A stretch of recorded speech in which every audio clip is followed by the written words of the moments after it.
Hi, I'm Aubrey, and I play Isobel, the entrepreneurial. Hi, I'm Legacy, and I'll be playing Rosanna, the now faithful. Hi, I'm Scott.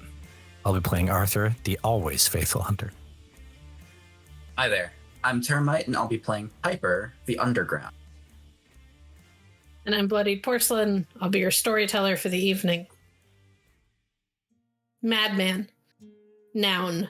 A derogatory term for a mentally ill person, an extremely reckless or foolish person, used in similes to refer to a person who does something very fast, intensely, or violently.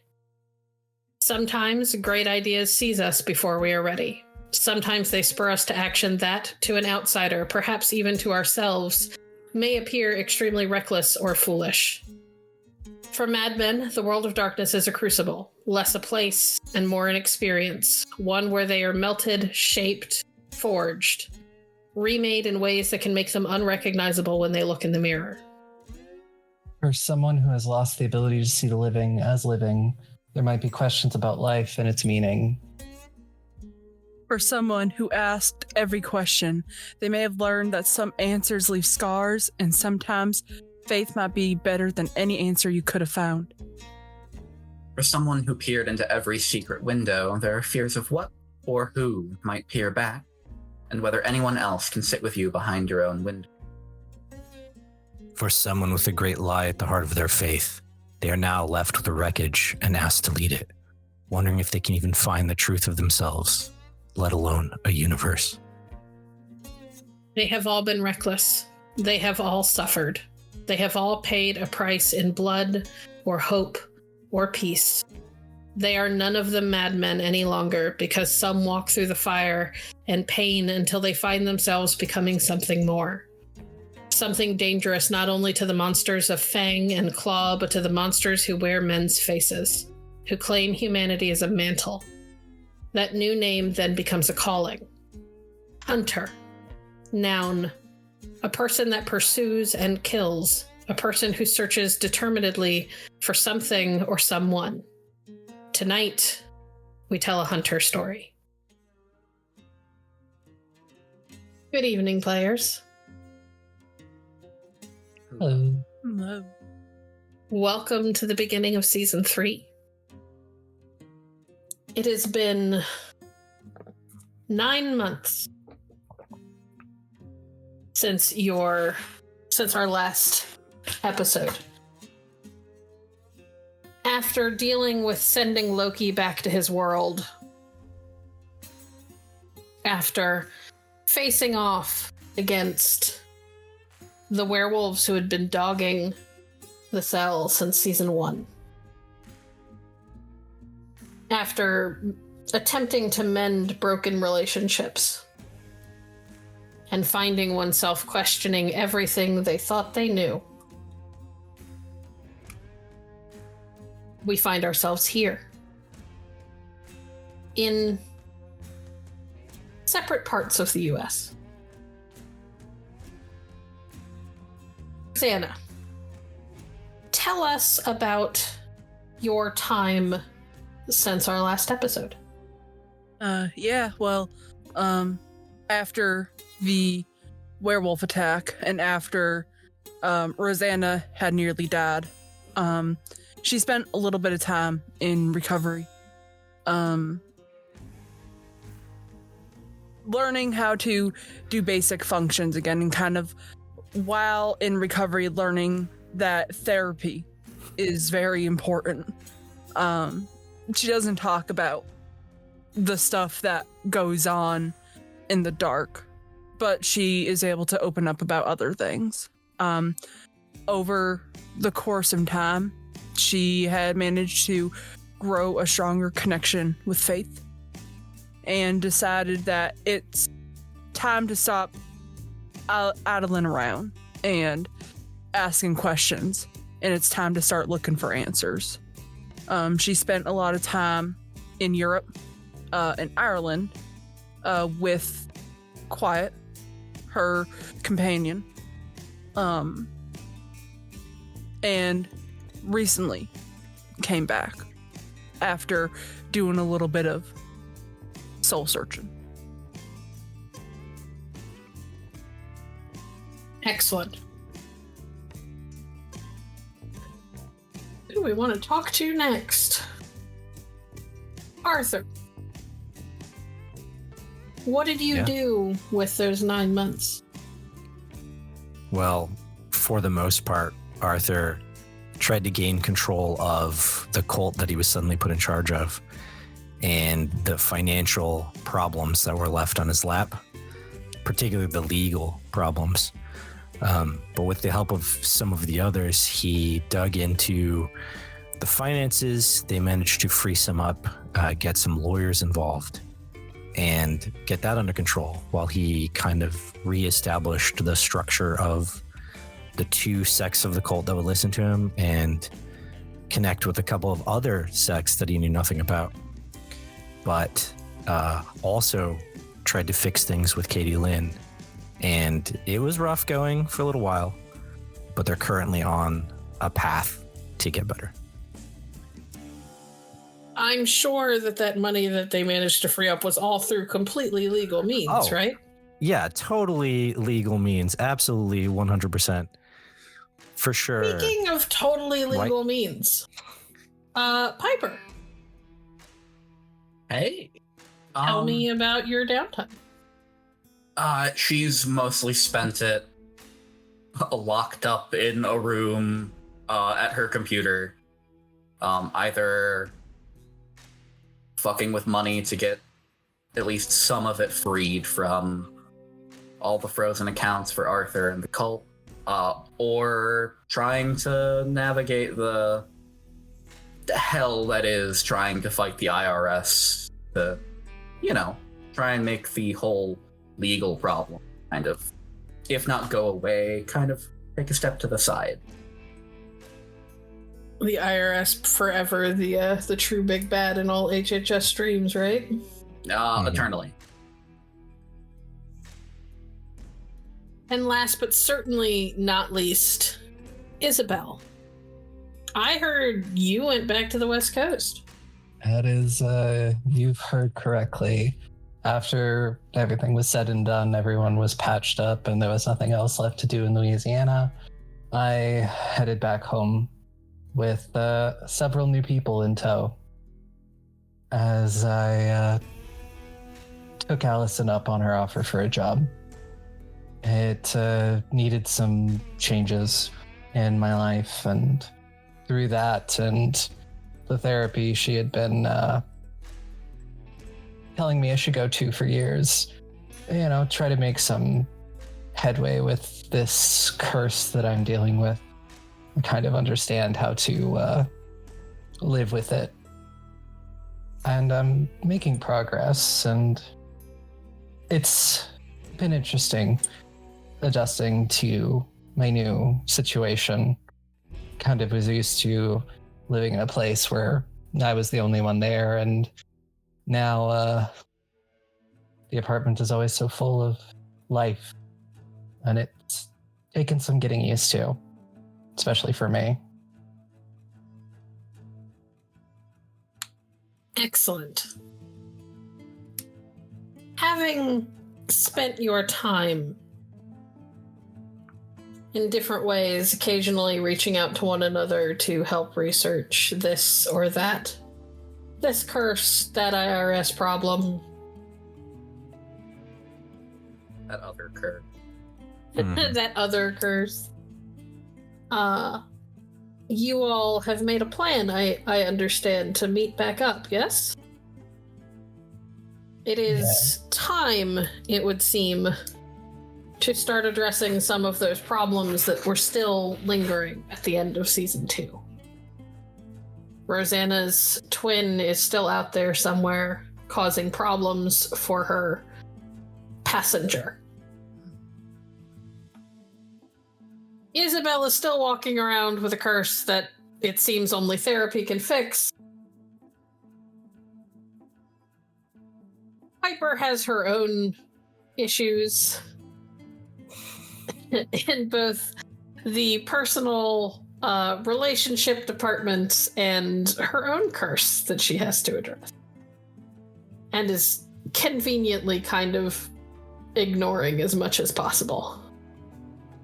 And Arthur, well, Arthur was the source of most of the problems in season 2, so he gets to take a backseat for right now. Rosanna and Quiet have flown into Louisiana to meet up with Arthur to make the drive across country to California in the RV. It is a relatively painless trip with 3 people who are more than capable of driving. 2, perhaps more than 1.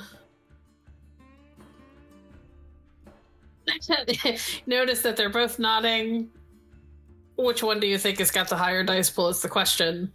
With all of that done, you make your way across the southern US, following almost exactly the trace that you took the first time you came across the US in the opposite direction. You even passed through Gila Bend, the little town where everything is about UFOs and aliens, but you all learned that their biggest issues were ghosts. Remnants of the past that could drag people underwater or run cars off roads. But this time, Gila Bend is quiet. You stop for gas, pop in at the local diner for a strawberry donut or 2 for Rosanna, and continue on your way. And eventually, you roll into California, arriving at just around about 8 or 9 p.m. We're gonna say outside of the little house that Isobel and Patty and Tov have been staying in, as it is the bigger place, probably the more comfortable option for everybody to sit and have a meal than whatever tiny little apartment Piper has taken up for herself.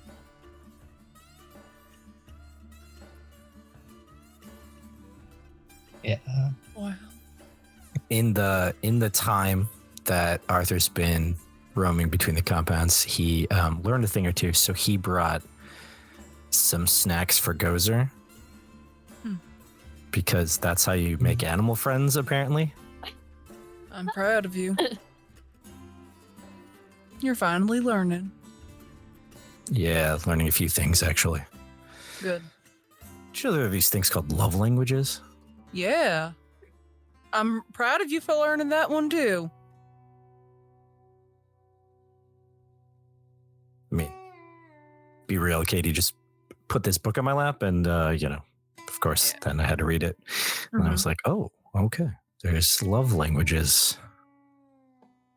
So, Gozer's must be food because it worked for everyone else. So here we are. Well, he's a dog, so yeah, his love language would be food until the day he is put to rest. That and affection. Which I hope that you got better at, too. Yep. Quiet is sort of scratching the back of his head awkwardly, being present for this conversation. Sorry. You doing all right? Who are you talking to? Quiet. Yeah, no, I'm good. You guys are just, Come on, it's fine. No, we're gonna talk about this.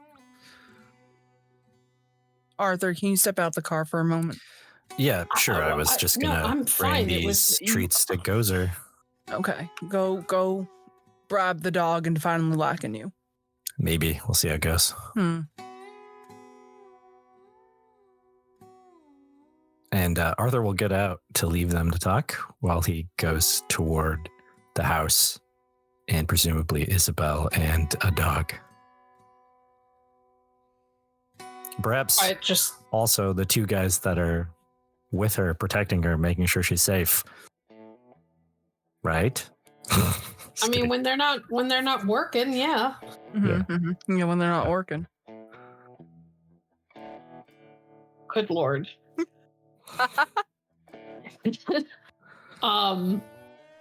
Quiet just sort of looks awkwardly.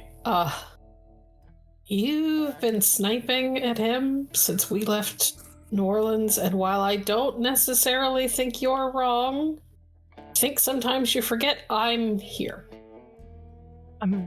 I'm sorry. It's not you. Listen, the werewolf attack left me in a really, really sour spot, and after that, they all just kind of up and left, and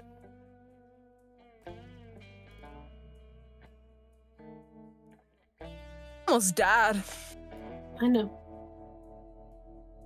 I was there. I know. Not a visit, not a call, nothing. I got a couple memes from Pepper. She sends me these really stupid songs, and sometimes they cheer me up, but yeah, I'm angry. I'm They didn't even have the fucking gall to apologize. So, I'm sorry. I've been a little bit snippy, and it's not your fault because you've been a saint. A true saint. Listen. We've talked about this at length, and I've told you that you've got every right to be mad. I know. Every reason to be hurt. But there's something else that, whether you want to or not, you're going to have to learn how to do. And that is to compartmentalize that shit. You guys barely made it through last time. And you guys are about to deal with some shit that's even bigger than what we dealt with last time. And if you are so keyed up and mad at them that your instinct is to be snippy all the time, none of y'all are going to be able to trust each other or anticipate each other, and at least one of you will end up dead. And I don't like that it has to be you.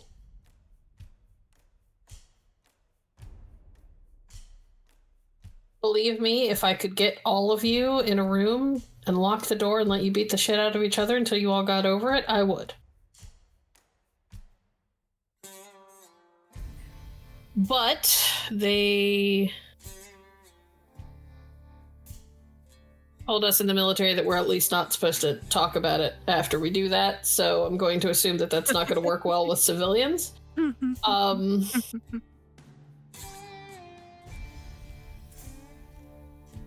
You've got to put it aside. No, you're right. You're going to need them and they're going to need you. Yeah.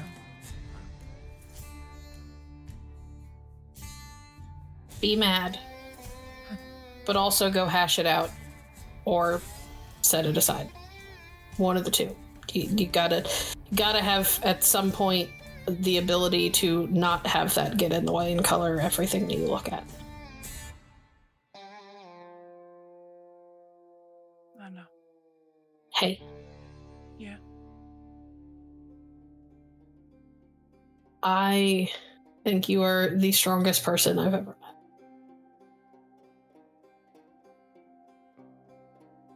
And I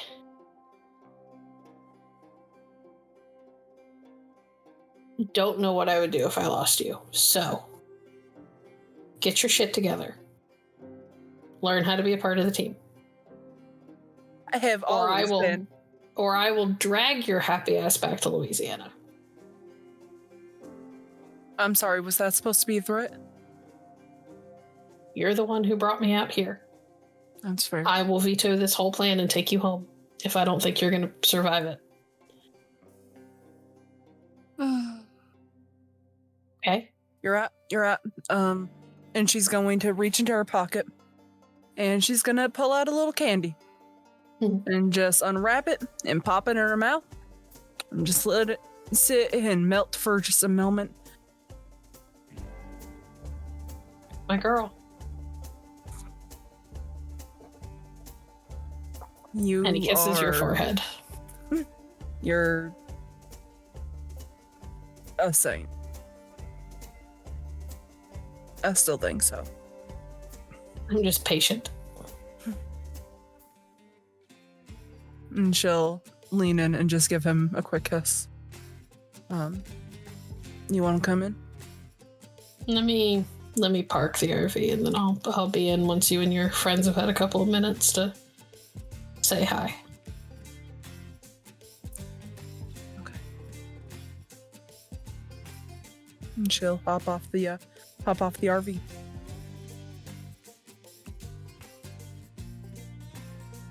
All right. Meanwhile, while all that was happening, Arthur, you made your way to the door. You are less than 2 steps from the door, and you hear barking, and the whole door shakes as a heavy furry body throws itself against the door. Doing exactly as he should. Arthur preps the snack for when the door opens. And he knocks.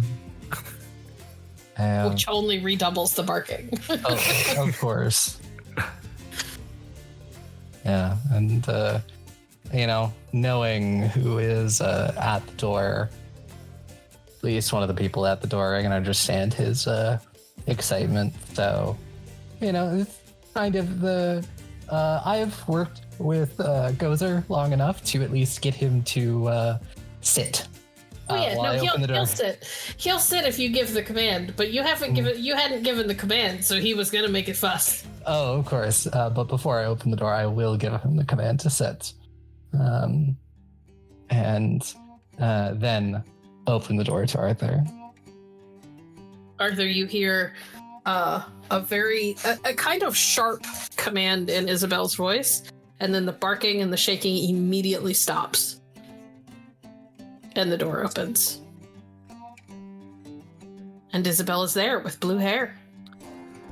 Oh, it's blue. Nice. I like it. Thanks. I needed a change. Looks good. Thanks. And Arthur awkwardly holds out the snack because it was prepped in his hand. I have this for Gozer. Sorry, I didn't bring you anything. It's okay.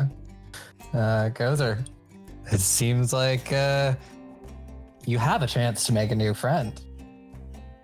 This will be attempt number 3, I think. 3rd time's the charm? Maybe. Gozer gives a doubtful look to Arthur's hand, and then up at Isabel, and then back at Arthur.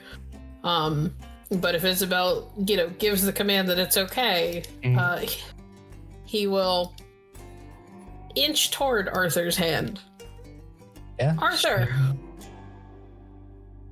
do you have any ranks in Animal Ken? Nope, still do not.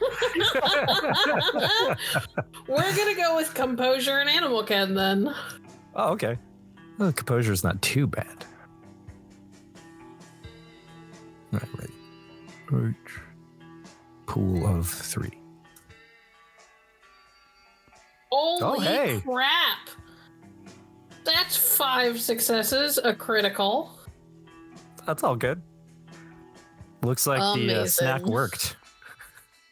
Yeah. So there's a minute where Gozer kind of leans in and sniffs at it, and Arthur, you swear to God, you see his lips peel back like he's about to snarl or growl at you. And then he snatches the treat out of your hand. And while he is chewing it, he presses his hand or his head up into your palm. Oh, hey, very good. Like he is giving you permission or just outright demanding that you pet him. Hi, buddy. I got the strong chewing thing, because based on him, from what I understand, needed something that he could chew on for a while, keep him entertained, and all the while Arthur just starts petting him. I heard that dogs they have special things, and that's how you get close to them, learning what they like, what they don't like. Anyway, how are you, Izzy? It's getting better. Been busy, but, in a better place than I was 10 months ago. Good. That's good to hear. Yeah. I kind of didn't realize how much I needed to work through until I actually sat down with a therapist. And yeah.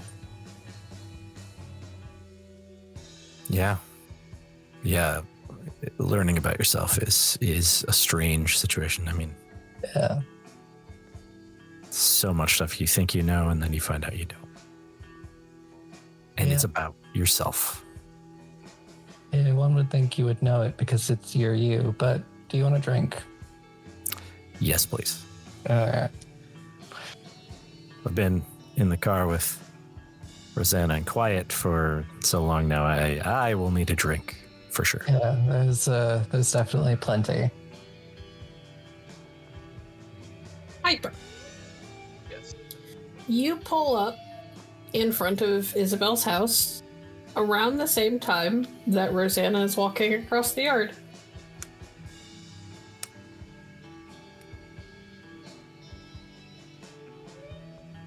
Piper gets a small wave. Long time no see. I know, look at you. I'd prefer you didn't. How have you been? I've been surviving. Fucking hate the IRS, but Who lacks the IRS? most people don't have to deal with them personally, but That's fair.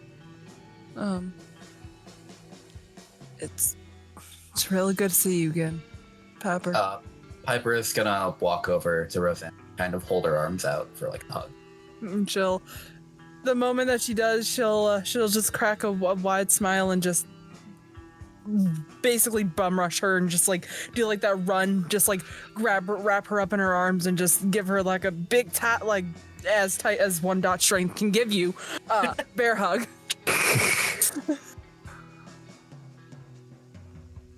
Oh man. I just spent 20 hours in a car with Quiet and Arthur.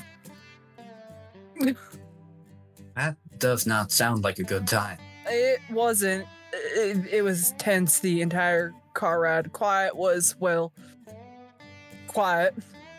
Arthur was quiet. We listened to a lot of Stevie Nicks on the way up. But, how's, God, it's been forever since I've been in California. At least the weather's nice. Still a shithole. Yeah, well, it rained every day in Ireland, so. That's where all Rosanna's- the rain. Yeah, sorry. While you guys had sun and drought, we had floods. Well, not really that many floods, but, rains a lot there. And Piper actually notices that Rosanna's wearing a kind of like a crop top right now. Her entire body is covered in tattoos. Her hair's a lot more red. And she's not wearing her glasses. Piper just kind of looks up and down.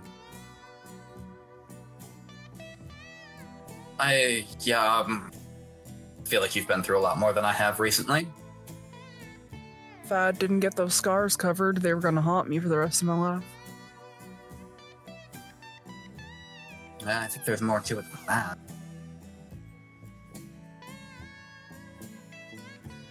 It got really rough for a while there. Like really, really, really rough. Yeah, I feel you there. My nightmares now consist of me seeing my sister everywhere that I go, and it's been, yeah. But I still got these bad boys, and she just again hand into pocket, pulls out a giant like handful of strawberry creams. Want one?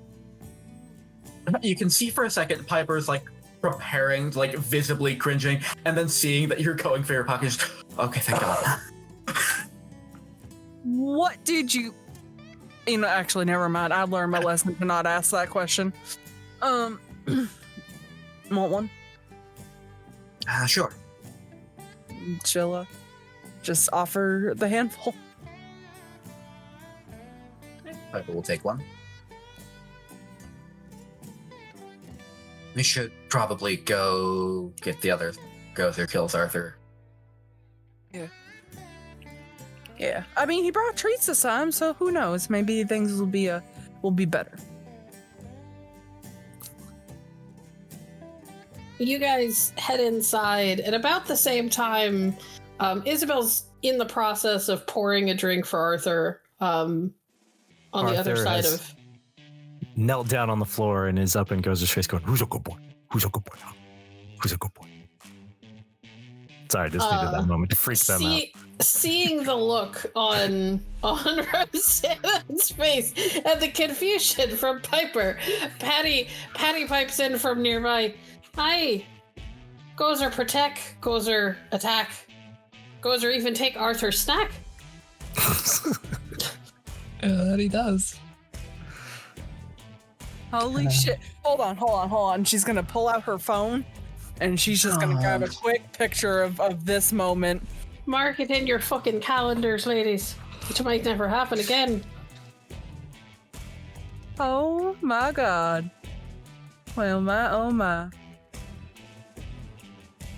And she'll look down at Gozer. And she'll reach into her other pocket, and she'll pull out a little treat for him, too. I mean, you don't have to roll. Gozer's been in love with Rosanna for a long time. So he was tolerating the good boy in his face until he spotted Rosanna and Piper. And then he does that excited dog thing where he's like on his feet and his tail is wagging so hard that his whole body is shaking.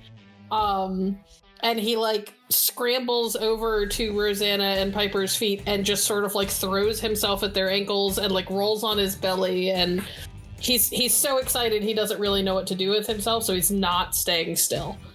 Oh. Well, it was fun while it lasted. Arthur stands up and goes to accept his drink. That's better than when he was trying to eat you. Yeah, fair. That is true. Should have seen the way he was with Tov when we first moved in. Wouldn't let Tov get anywhere near the bedroom for the first week. Yeah. I mean, if Tov had any kind of experience like I had, you have to worry about Gozer ripping your throat out in your sleep. So I get it. I get it, buddy. Yeah. First week was interesting, but we moved past it. Can I get either of you a drink? That would be lovely. Thank you. Yeah, I think. I'm still kind of new at this hostess thing, so we'll see how it goes. So far, you're doing great. I will move and prepare drinks for everyone.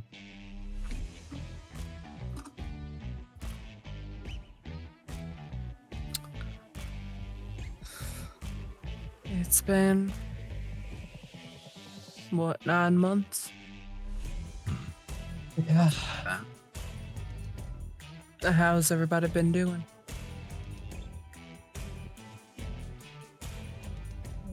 Getting better. It's been a lot. How are you?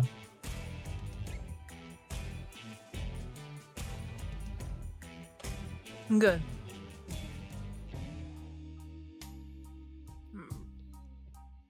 Better than I was 9 months ago. Yeah. I think a lot of us are. Yeah.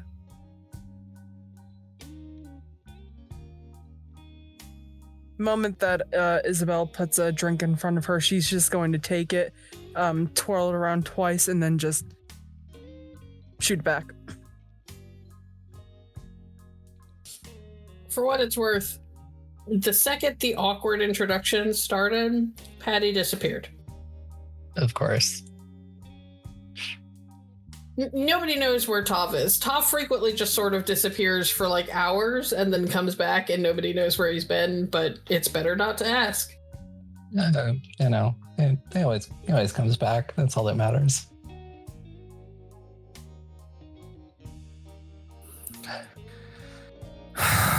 So, Well,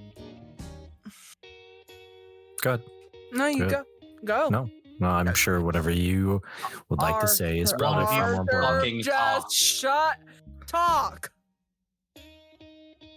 I mean, I'm sorry. You were saying something, I interrupted. No, you were saying something. I interrupted.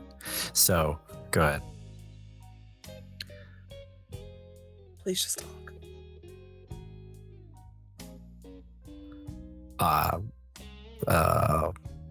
Yeah, no, I don't remember what I was going to say, actually. It's probably something where things at with everything that's going on. How can we help each other get through what we're doing? Something along those lines. I don't know. Just trying to get the ball rolling.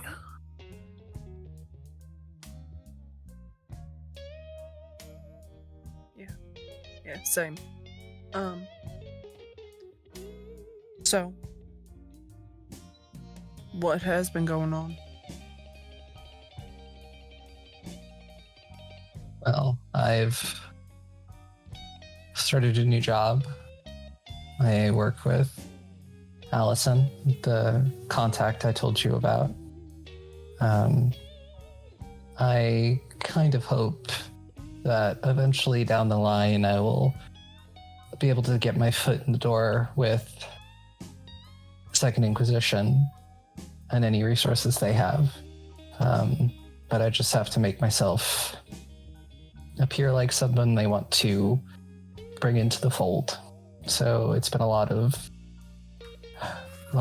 just work and training and increasing my skills and sleeping when I'm not doing any of those things. Today is one of those rare days where I actually have time to myself. There's a lot that's going on and a lot that I'm trying to do.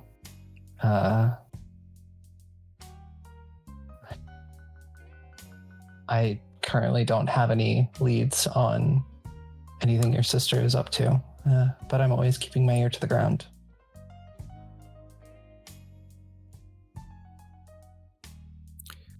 The connections that Loki had were had, so that trail doesn't go anywhere as far as we've been able to find out. I've obviously been making sure Arthur doesn't end up committing white-collar crime. Or, well, I guess convicted of white-collar crime. Yeah.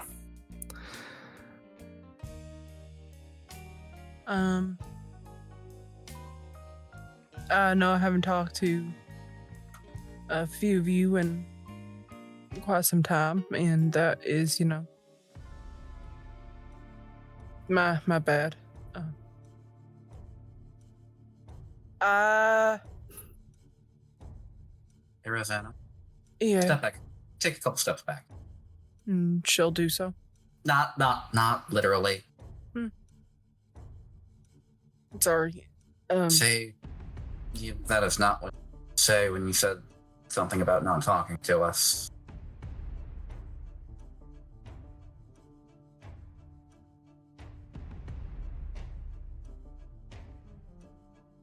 Y'all took off. And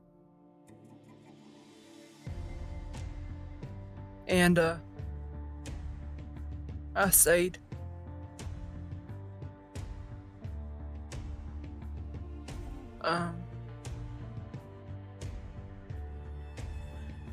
And she'll show off the tattoos to Isobel. And I healed.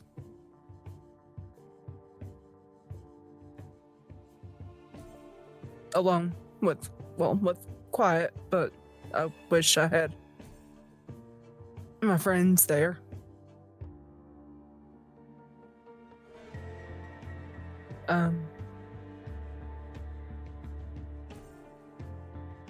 It hurt a lot.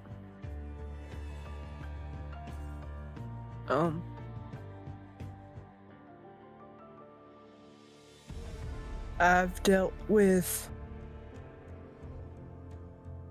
people possibly finding my home in the middle of trying to heal from the lupine attack. So I had to move.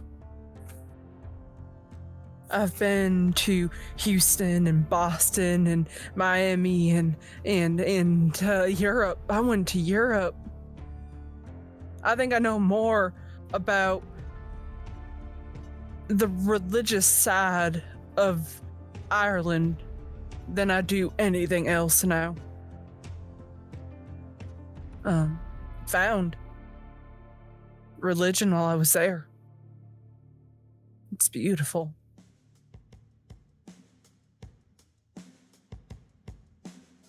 I should be angry. I should be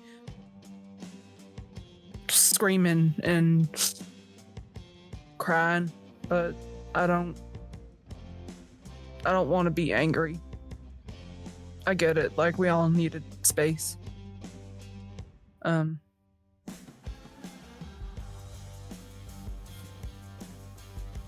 I'm sorry, I wasn't a good friend either. I didn't reach out.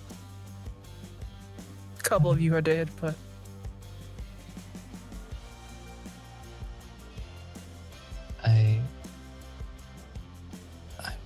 I'm sorry that I left in the way that I did. Listen, I get it.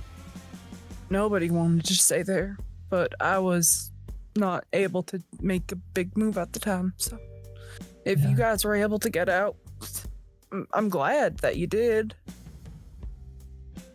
I just wish that we all would have spent a bit more effort to keep in touch. Yeah. You know? I will admit that keeping in touch is not something I'm very good at. I have friends, but sometimes it doesn't feel like they are, and I eventually get scared to reach out, and that's on me. That's something that I'm working on. Well, we're here. Honest, we'll try. Right? Yeah. Listen. What matters is that the four of us lived. Mm-hmm. Yeah. If the four of us fucking lived by a higher power out there, we lived.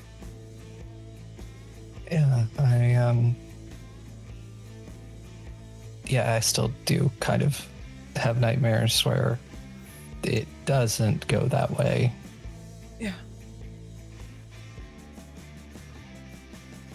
I got y'all something while I was in Europe. And she is going to reach into her purse, and she is just going to pull out a couple of really small coins and just hand them out to each and every single to the four of you.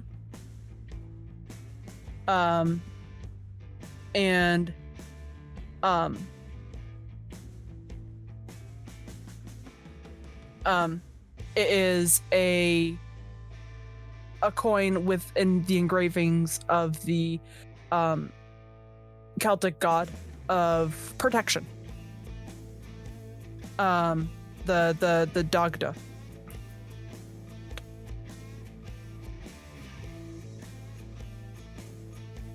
Yeah. And, Isobel will slide it into her pocket and say, "Thanks." yeah, I missed you. I missed you guys a lot. There wasn't a day when that didn't go by when I wasn't thinking about the four of you.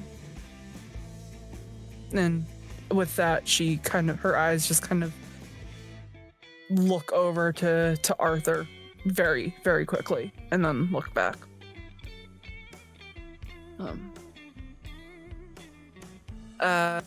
Did also manage to find out a couple of things that I think might be of interest. Especially been poking around the Second Inquisition. This more so has to do with me poking about Rin. There are multiple sectors of the Second Inquisition. I'm sure that we all know this by now. Yeah, roughly familiar with it. There's First Slot, which I believe is the one that your boss works under. Sounds correct. Mm-hmm.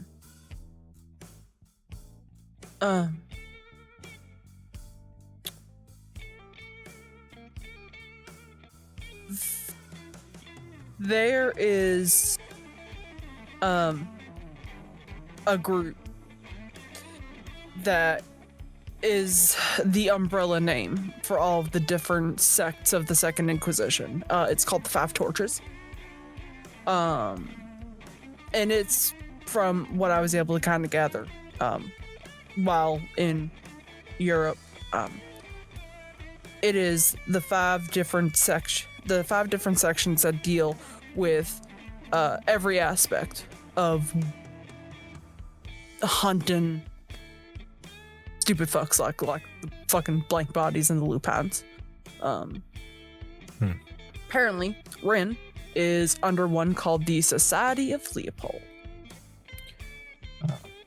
Oh. Religious nut jobs. Yeah. Yeah.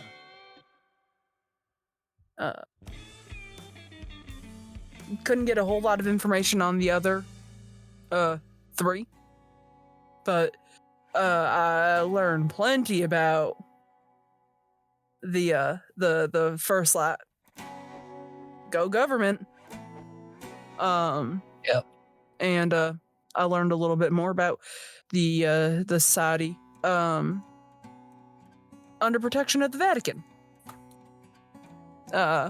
No digital copies of anything from what I was able to find.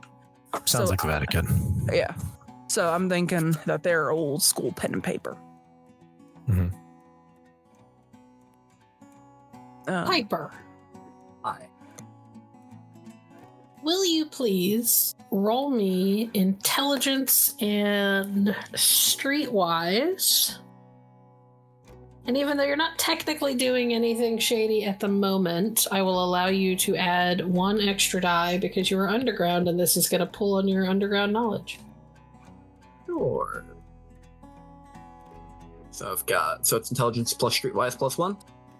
Yep. Alright. If you want to use that extra die and risk it. Oh, well, it ended up coming at 10, so. All right, I perfect. did forget to mark that properly. That's okay. 2 successes. You, in your digging, hadn't been able to find a specific name for the Second Inquisition and their various agencies under their umbrella. But when Rosanna brings up First Light, you remember chatting with Cricket.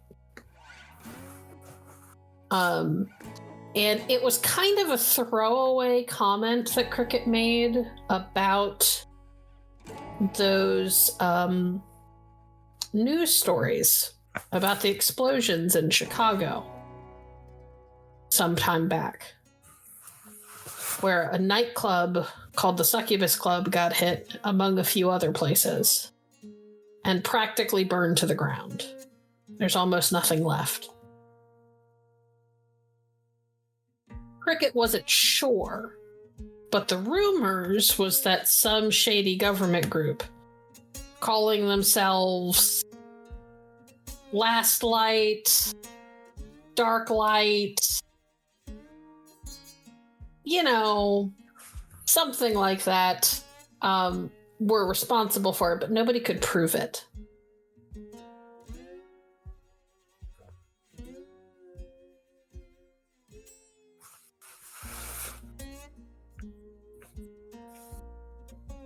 First Light. Were they the ones behind shit that happened in Chicago? The explosions? Rosanna, you're not sure, but you wouldn't be surprised based on what little you found out about them. I mean, it's very likely. They're a little bit shady. Isobel, Yeah. and you're sneaking around when your boss isn't paying attention. You've absolutely heard the name First Light. You don't know if they're responsible for Chicago, but you know that you've seen that name on a couple of reports that weren't quite redacted yet, as they should have been. And you're pretty spot on with Allison working for them. Yeah.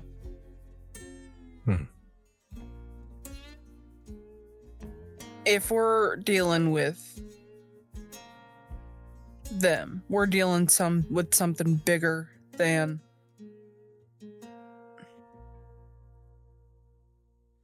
let me put it in terms like this. We are very little fish, right? Incredibly. 4 little tiny goldfish, and we just got thrown into the Atlantic Ocean.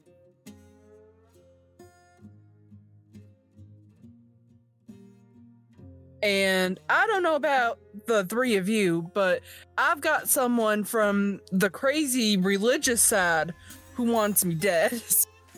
So, I think we may all, because we are connected to you, be on her shit list. Probably a few down.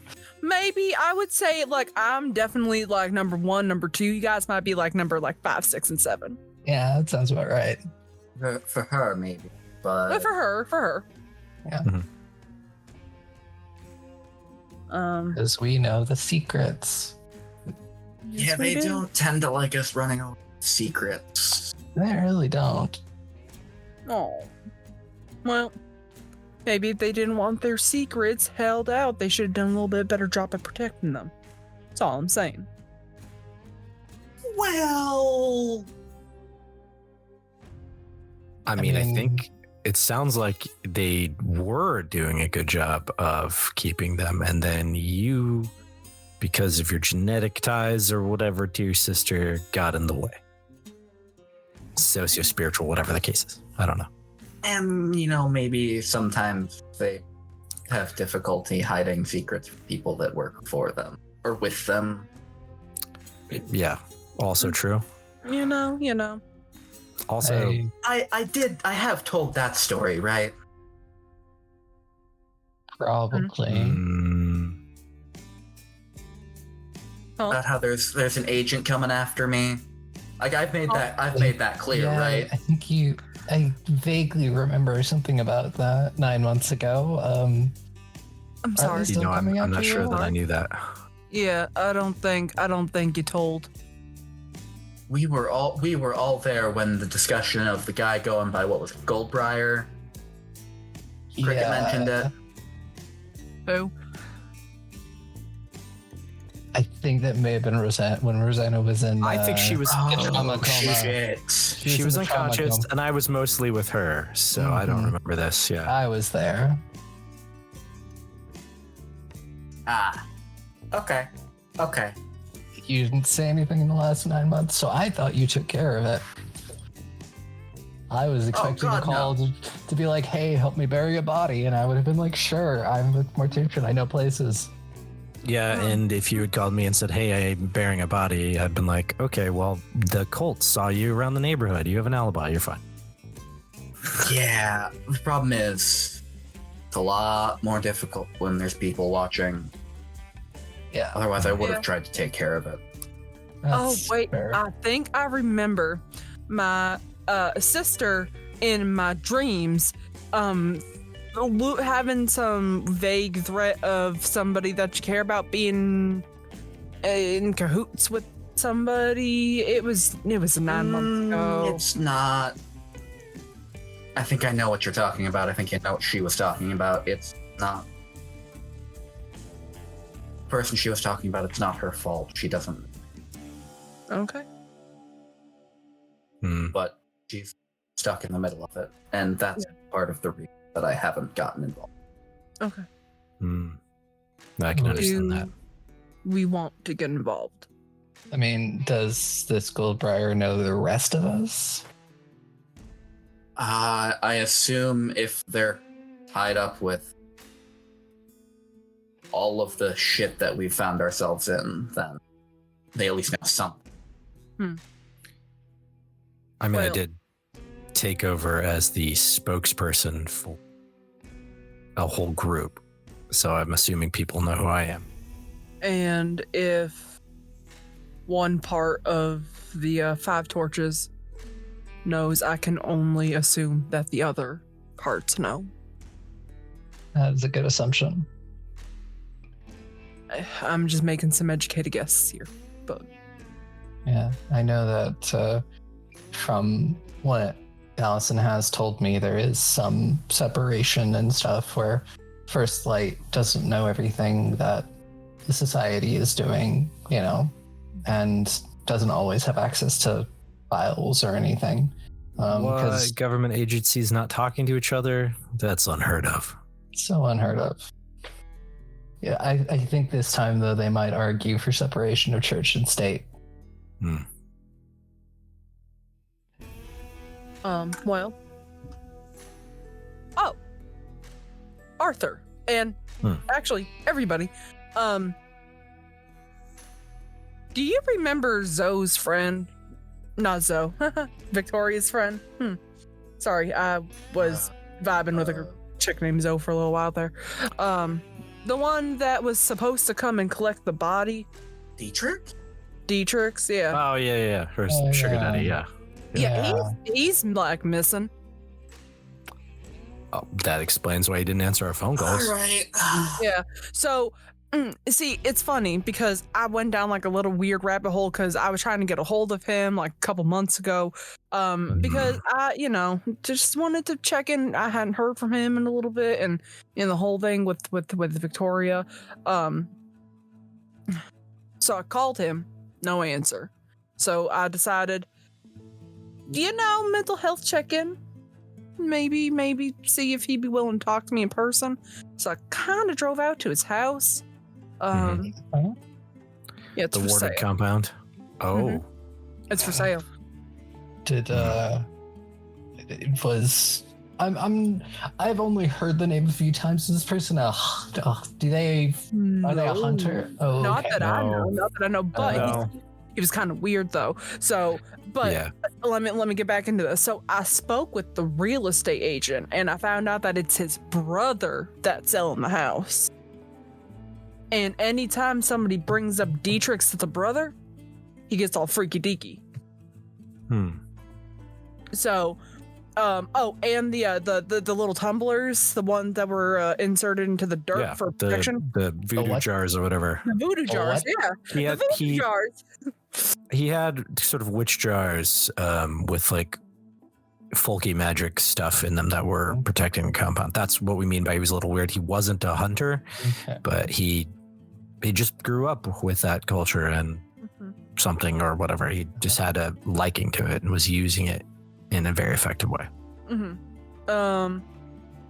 Well, Quiet had dug up one of the bottles. They weren't there, but I found like shards of glass that definitely looked like those bottles, and like the little like ringlets from like the mason jars. So I don't want to. I'll be honest, I don't think he's dead. I think that death is just too convenient for this. So you think something or someone went at him and the jars did their job, but ultimately he's not there anymore. Yeah, he either escaped and is wiping himself clean, or he got... Could it have been the same people who have Victoria's body? I mean, it might be. The Linnaeus Society. Yeah. I didn't exactly exchange numbers with the person we talked to, so, but... Yeah, I'm gonna try to do a little bit of a digging into that, see if maybe we can get some answers on that as well. Yeah, I can start poking and see what I can find. I mean, we got some information about them before. They're vampire makers, that's what we know. But why would they want Dietrich? That's the real question. I mean, aside from the connection between them and Victoria. Money. Well, good point. I mean, the guy was, what, super rich, at least. Oh, yeah. I mean... He could afford Victoria, so... That was a joke. I'm sorry. Victoria's dead. She was a good friend. Yeah, she was. Rest in peace. Anyway. Moving on. Yeah. But yeah, I don't necessarily think that he's dead. Yeah, it would be too easy. Way too easy. If we want to figure out if he's dead, probably find something. At least get confirmation. I mean, there's the whole I see ghosts. Well, I was more talking about that database. That would actually probably be the easier way, because we could do that here rather than, I don't know, me wandering around the property being like, hi, Dietrich, is your ghost here? Yeah, probably. That would also require us to drive out to... He was in Texas, right? Storyteller? Who, Dietrich? Yeah. No, he's in New Orleans. He was in New Orleans. Oh, yeah, Louisiana, near New Orleans. Super close to the compound. Right. Well, it's either that, and I don't want to drive all the way out to New Orleans. Not again. Not yet. Not today. No. God. Yeah, we just got here. I got to stretch my legs. But I also have a contact who's working on helping us do a little bit of a token, especially about the jars. I don't know the first thing that comes to any of that type of magic. But I know people who know a thing or two, so having them look into it. Yeah. Oh, where do we start?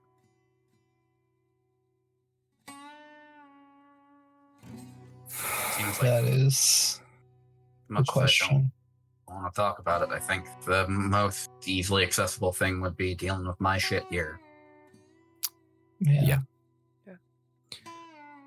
Also, it gives me an excuse to check in with the branch out here just to make sure everything's good. But that's just an excuse. It's not why I'm here. I'm here to help. Here to hunt. And I told Katie that I was just coming out to check on the group out here. No, I was honest with her. We were getting back together. She knows. Speaking of which, I gotta be back by Friday because it's date night. It's kind of Okay. adorable. We'll be back by Friday. Oh, you guys can Good stay. luck I with just gotta get back by Friday myself. I It's fine. gotta check on the house anyway, make sure that nobody broke in or burnt it. It's fine. I'm sure everything will be great. Also, Yeah. if you need somebody to keep eyes on something, I can do it from pretty much anywhere. I mean, I could also, have some of the guys go check it every now and then. Easy enough. Just a phone call or two. Some things in my house I do not wish for. I mean, they wouldn't go inside unless you wanted them to. They would just check the outside, Well, make sure it didn't look like anyone had got in. That's why I want to go and check it out. Huh. You and I both know that there are ways for people who we don't want in our business getting into our business, no matter how many times we bolt lock our doors. And magic. Or the lock picking. That's how. Well, so Hyper, your problem. Hmm. Yeah. What are we literally going to bury a body?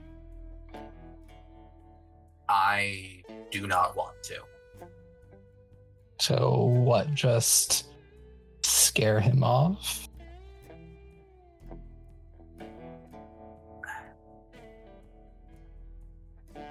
I mean, we can try. As much as like I said, I don't want to bury a body, but we might have to. Problem is, if we do, then that's kind of a bigger target on us. Yeah, if we do, we have to be incredibly careful. We have to make sure that this person, disappears. Because and then we have to make sure that no ties come back to us. Because if we are sloppy about it and ties come back to us, we will,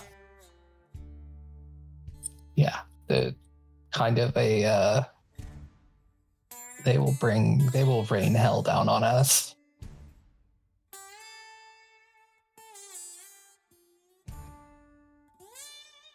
Yeah, that's gonna be easier said than done. I think really the important thing is making sure your girlfriend is safe. He's not gonna do anything to her as long as I don't do anything. Yeah, but we can get her out of there. We can get her to a different location. So therefore we can deal with him and she's not in the crossfire.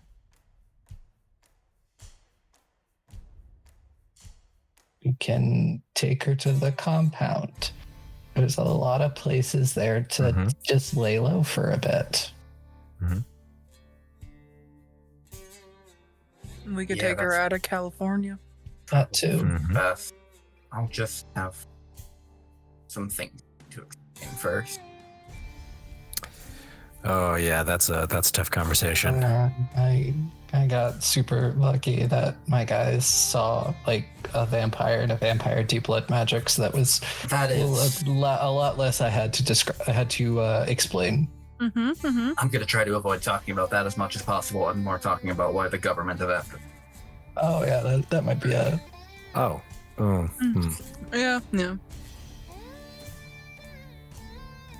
What does your partner think you do for a living? Crypto trading.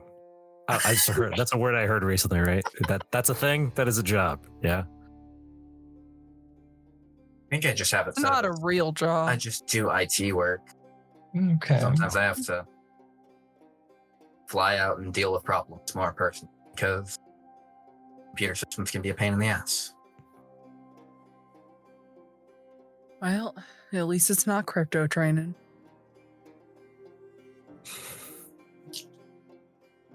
Oh, come I would on. like everybody to make me wits and awareness rolls, please. Oh, God. Okay. Yes.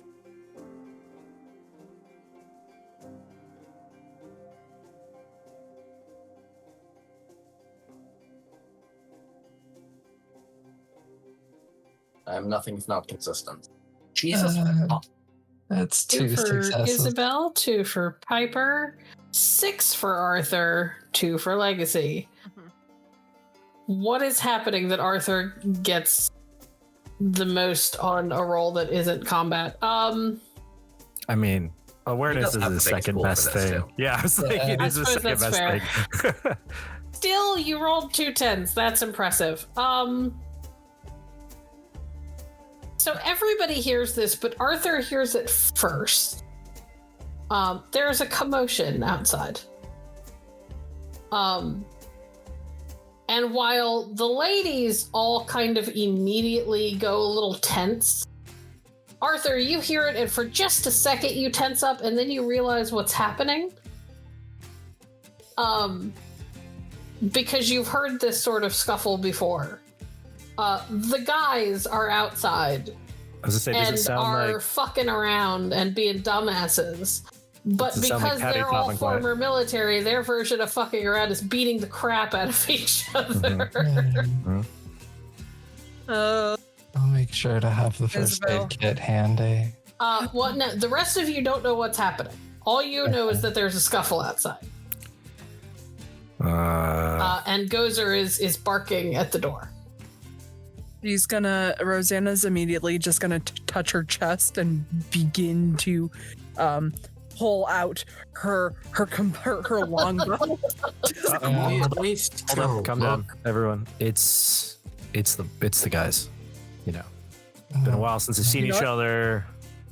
Nut tapping, whatever it is that they do, is happening out there. Well, maybe I Okay. should. We can go check anyway. Yeah, we'll go. As a reminder, your bow doesn't come out of your chest; it comes out of your hands. Oh, right, it's just tattooed on. The tattoo lives on your chest. Yep. It's Yeah. fine. It's fine. It's listen. I as a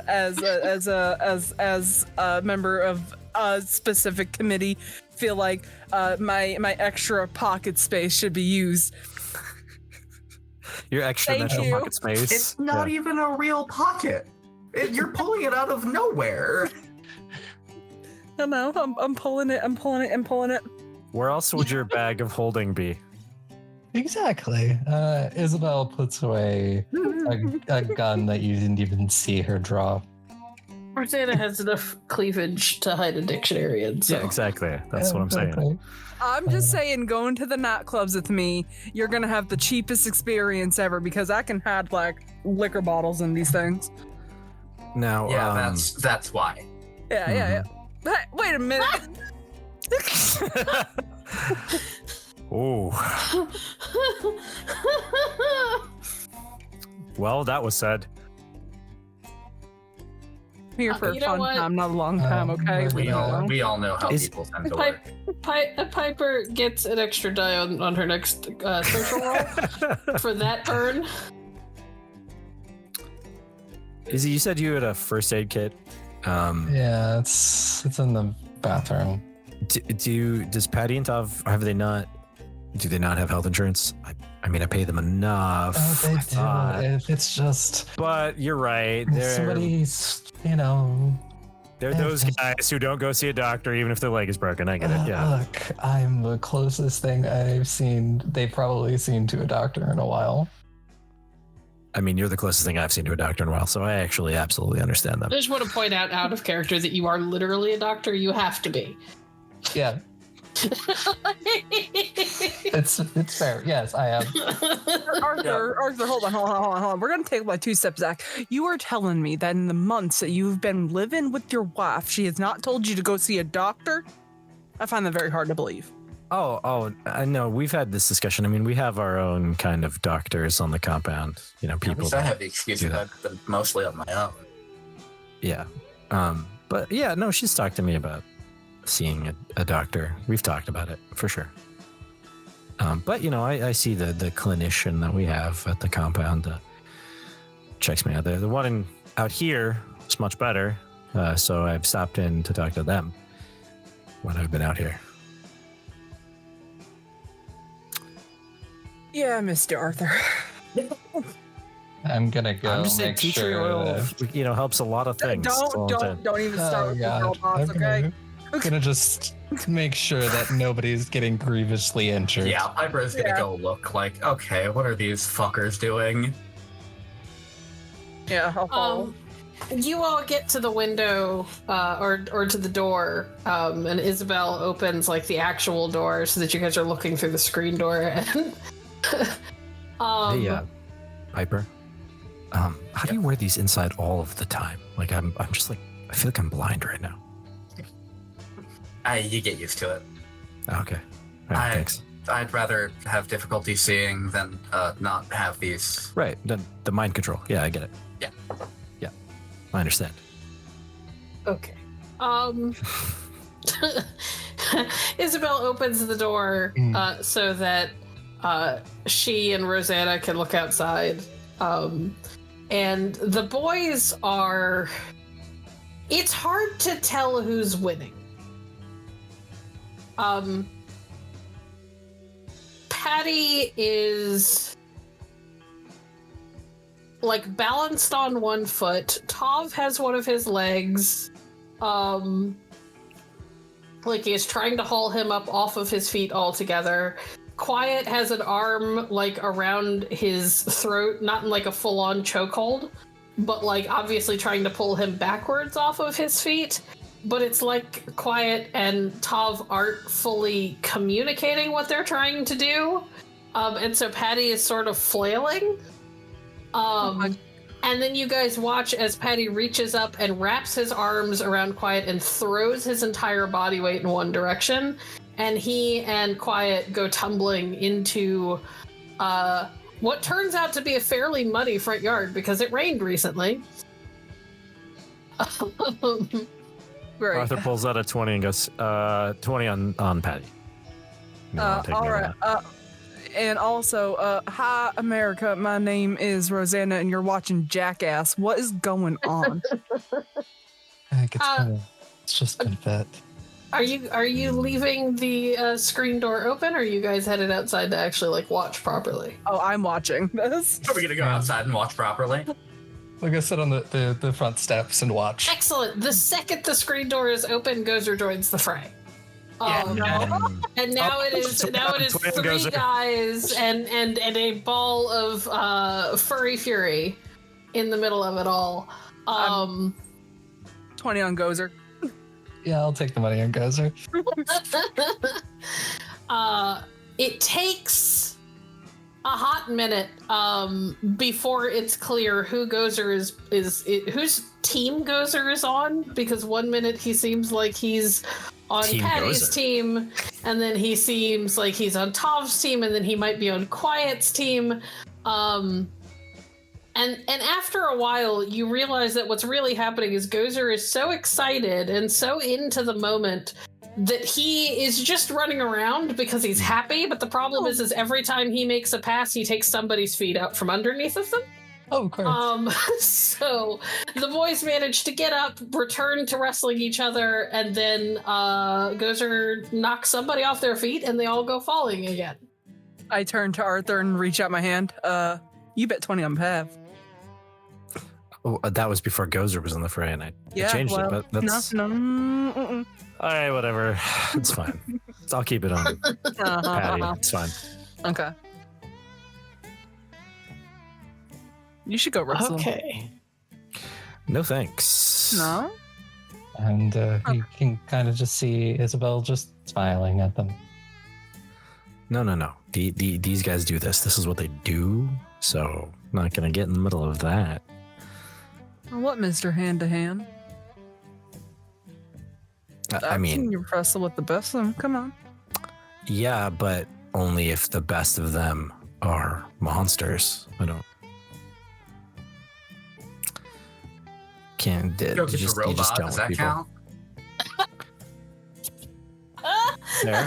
Fair. It is about this time that it seems to occur to the boys that they're no longer alone. It's not just Gozer that's outside. Quiet's head sort of snaps up in time to see Rosanna smiling and waving. And he just sort of like clears his throat and nudges the other boys.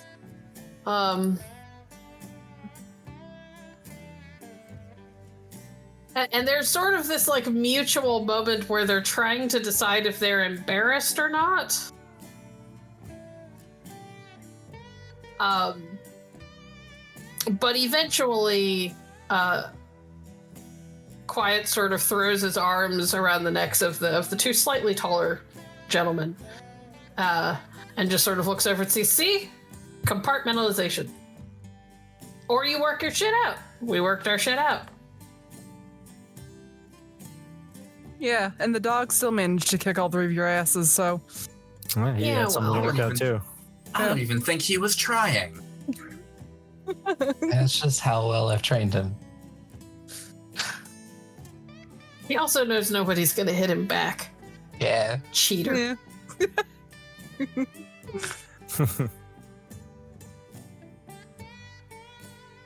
Yeah. Well, did you enjoy the show from Tav? Oh, of course.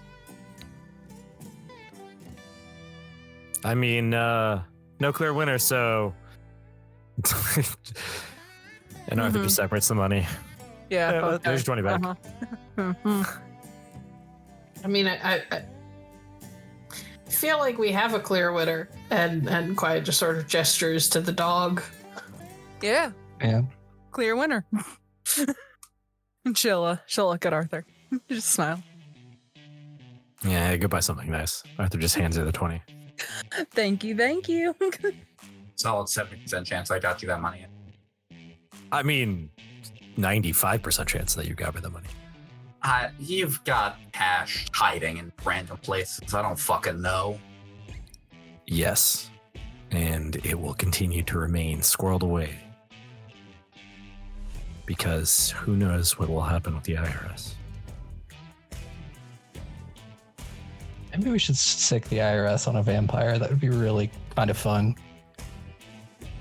Mhm. I can probably I make that agree. happen. You know, like a Well. vampire that's been around for like 60 years. They've obviously probably owe some back taxes. Oh, probably. And if anything, at the very least, it's going to majorly inconvenience them for at least 5 to 7 years. Oh, of course. Right, we're getting wildly off track. Oh, of course, yes. Yeah. Uh-huh. We should figure out how to deal with the problems that we're dealing with now and not the potential future vampire problems. Yeah, we should also eat the food that's here. Oh, yeah, food. Yeah. Mm-hmm. Yeah, that's right. You've been eating, right, Pepper? I haven't died yet. Pepper, That's not an answer. eat. As your doctor, you recommend that you eat. As a doctor, I also recommend you eat. I've been eating.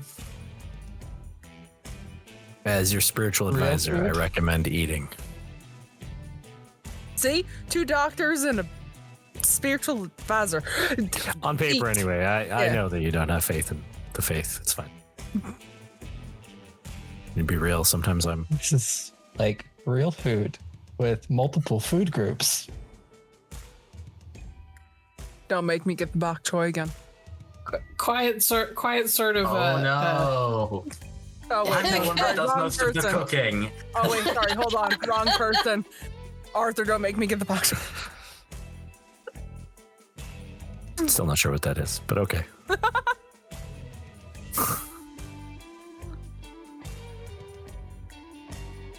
It's good to be So, back, y'all. Food? Food. Isobel, the boys are walking towards your front door. They are still muddy. First, you do definitely don't want. No mud in the house. Remember?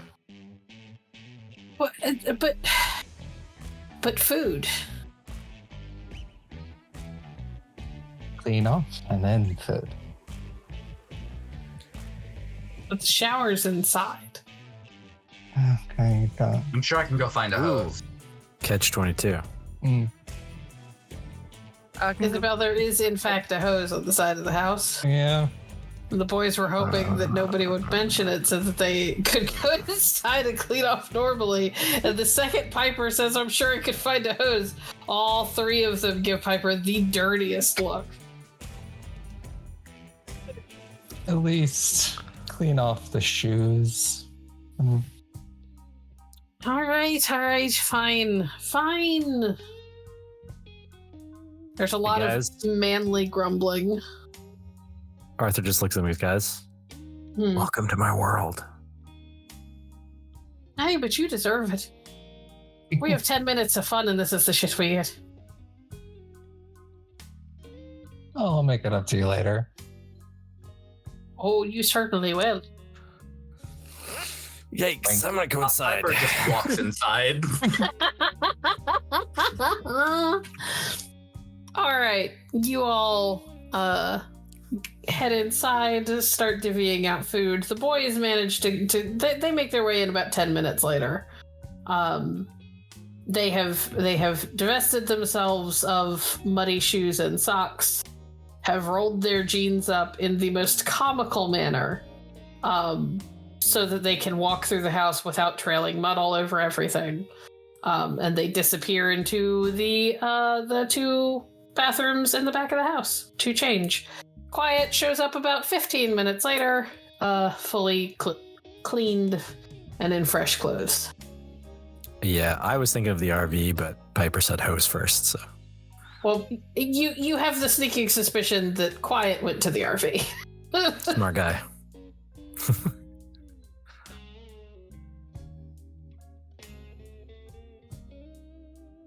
So what's for dinner, Isobel? I think it's I've been put on the spot. Yep. I think it is something that my brain immediately went to shepherd's pie. Excellent. Yeah. Patty heartily approves, even though it's not technically shepherd's pie the way that Americans make it. It is cottage pie because it's made with beef and not lamb. But he still heartily approves because it tastes like home. Yeah. Yeah, and various other sundries, some nice bread and everything to go with it. You found out after you moved in with them that Tav is pretty damn good baker. And really enjoys making bread. You have the sneaking suspicion that it is because at least a little bit he gets out some of his stress by kneading the dough when he's annoyed with things or he needs to think. Because you have more than once walked into the kitchen at an obnoxiously early hour in the morning to find him beating the shit out of bread dough.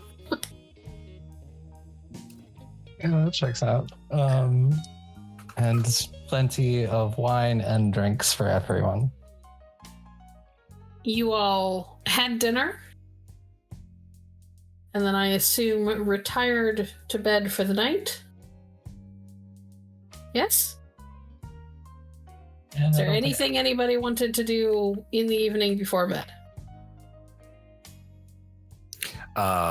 Arthur would just want to touch base with Piper on some of the things that they've been trying to work on together, but not anything that we need to go in depth about. All right, very cool. Yeah. Is there something you wanted to talk about during stream, Arthur? No? Are you sure? Okay.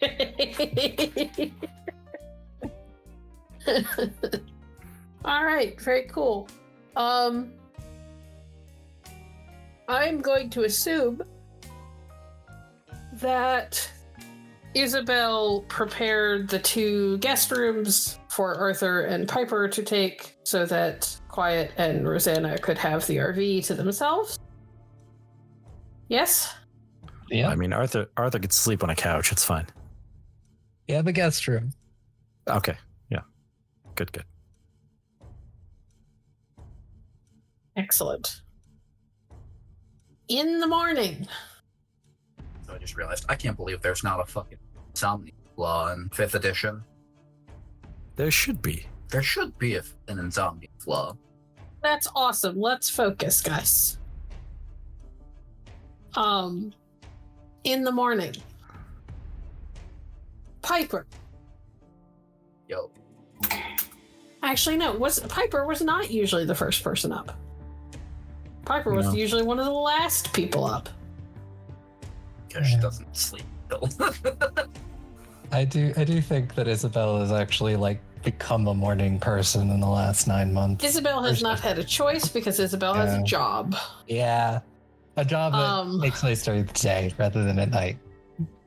Isabel, you and Patty and Tav all kind of wake up at roughly the same time.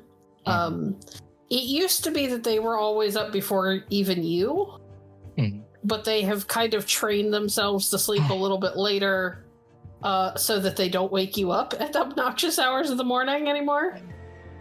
At the very least, they have trained themselves to not get out of bed until it is around the time that you need to wake up. And Arthur leaves his room about an hour after Isabel and the boys are up to find Isabel working on breakfast and Tav beating the crap out of bread dough. Patty is nowhere to be seen. Isabel, you know that Patty had a shift over at the compound today, so he left shortly after having a quick breakfast with you. And Rosanna and Quiet wake up shortly thereafter in the RV. Quiet is happy to chill in the RV for a little while to let Rosanna kind of wake up nice and slow. So it's not this super abrupt wake up in a place that she doesn't recognize. But eventually, you all make your way inside to the breakfast table. And Piper is the last one to shuffle in, mostly called by the siren song of coffee. There is plenty. And as soon as Piper sort of shuffles in, Tav quietly pushes a large mug of black coffee towards her. Like it's a peace offering, but he's not saying a word. She just nods and takes it.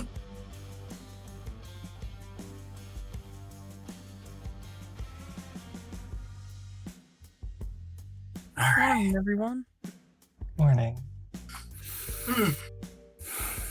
Morning.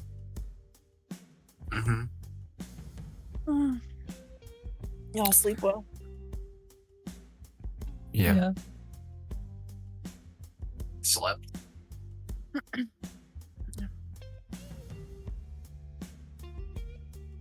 That's good. Let's eat breakfast and then we can figure out what the plan is for the day. That was going to be my question. ST. Yes. Do I make my willpower roll now? Yes. Okay. I will also have spent my willpower for the day to stave off the curse. Yes, ma'am.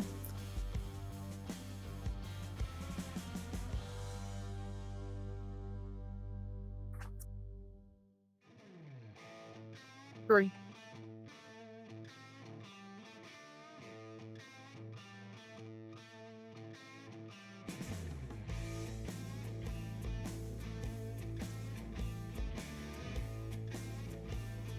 I don't like the silence. Sorry. I was sneezing. And I didn't want to sneeze into everybody's ear, you know? Or yeah, ASMR. Ba-ba-ba-ba-ba. That was for your nightmares roll, correct? Yeah. Yep. Yeah, you're fine then. You had a nice, peaceful night. You have always found it easier to sleep soundly when quiet is with you.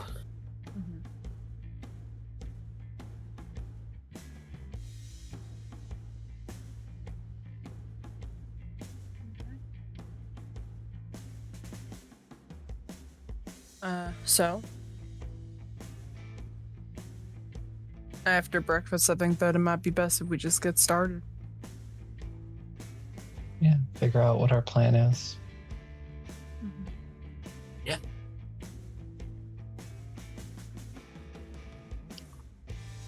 I mean, I think this time we can be a little bit more proactive rather than reactive. Mm-hmm. Oh, for sure. So we're always kind of going from point to point and trying to figure out what's following us, what's hunting us. But I think this time we might be able to bring it to them. Yeah. Well, I think should focus on getting Piper's partner out of danger. I think that should be our first order of business. I agree with that. I agree with that. Can understand the feeling, Piper.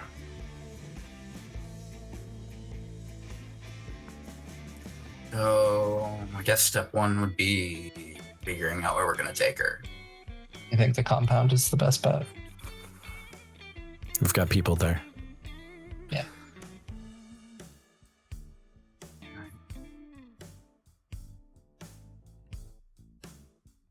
Step 2 is making it not look like a kidnapping.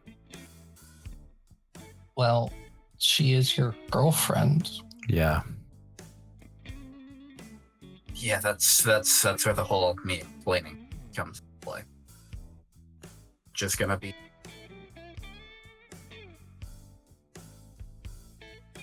it'll be interesting. And that's a part of the reason that I haven't done anything about it so far. Because she hasn't actually been in danger until this point, now that we're back together. Uh-huh. So it should be super easy to be like, hi, babe, come with me. Yeah, we're gonna go check out this cool thing I heard about. It's like a tent community.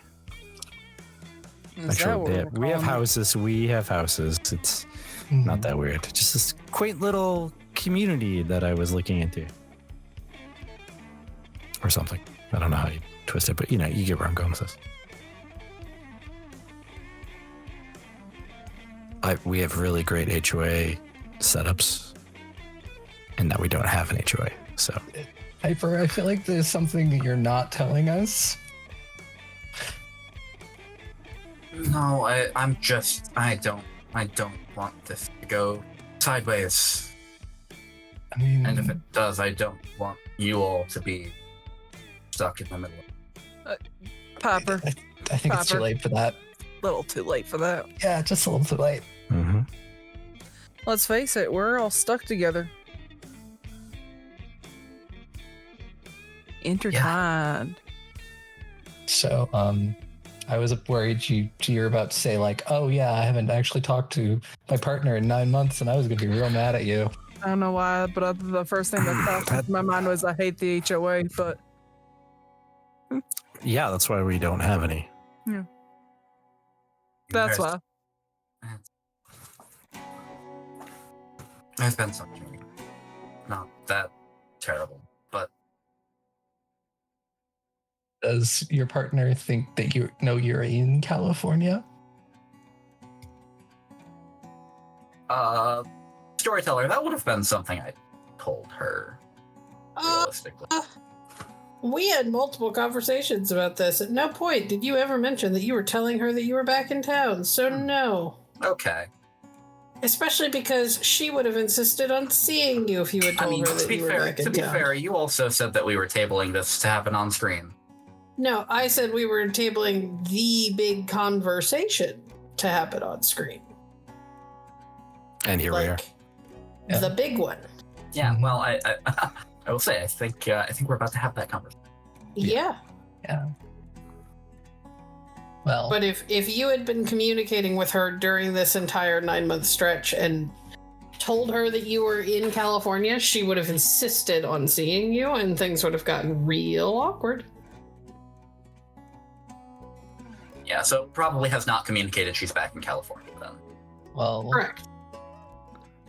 now would actually be probably a pretty good time. We can set up a meeting in a neutral area. Go for brunch or something. And At least me and her for the first time. I don't think that the second talk with her should happen over brunch. oh, true. I was thinking the talk would actually happen after we got Yeah, her to the that'll compound. Just compound. Yeah. Yeah, we meet there, and then through whatever we get her. That's gonna. I don't know this person. This is gonna be all on Piper to convince her to go to the compound with us. Yeah, I'll see what I can do. Do you want us nearby? Nearby, yeah. Okay. I figured you didn't want us sitting next to you holding your hand as you were having this talk with her now. Yeah. This is it. I would prefer it be as private a conversation. Well, you take your... Yeah. If your shadow does happen to appear while you're at brunch, we can. I don't know. We'll figure it out. Yeah, I'll talk to him. Yeah, Rosanna will talk to him. Okay. All right. Don't See- worry, I'm charming. It's either that or, Mhm. he gets to meet Gozer. What could possibly Yeah. go wrong?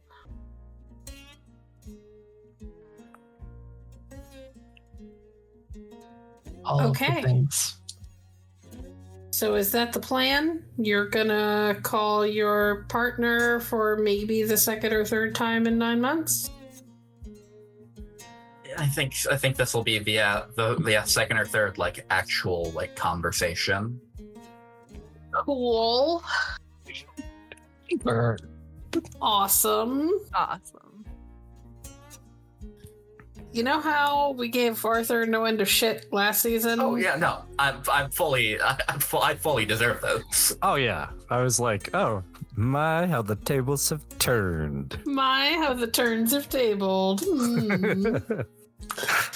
All right, Piper, how are you gonna get in touch with your lady love?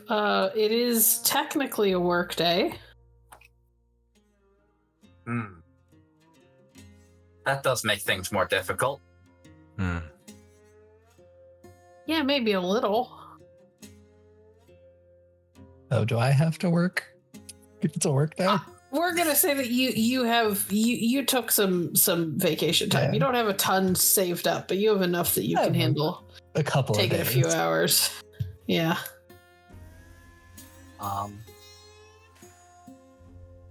Fuck. It's awful awkward when it has to be you, isn't it? A little bit, yeah.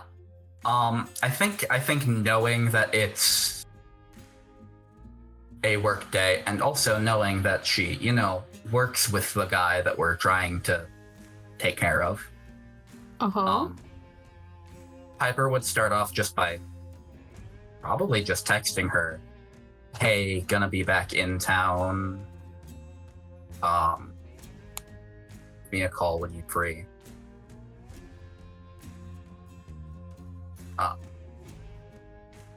And I think probably leave it there. You immediately get a text back. When are you going to be here?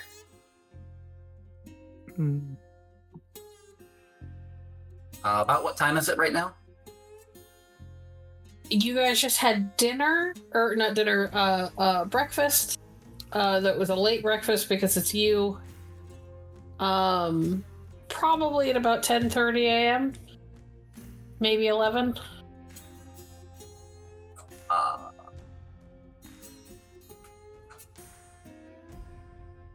She'll text back. Should be about noon. Oh. Where do you want to meet up? I mean, we're obviously going to meet up, right? Oh, absolutely. Cool, because it's been like almost 2 months. Been there, Piper. Feel that. Yeah, she'll suggest like a diner that they probably have gone to quite a few times. Okay, I'll be there. All right.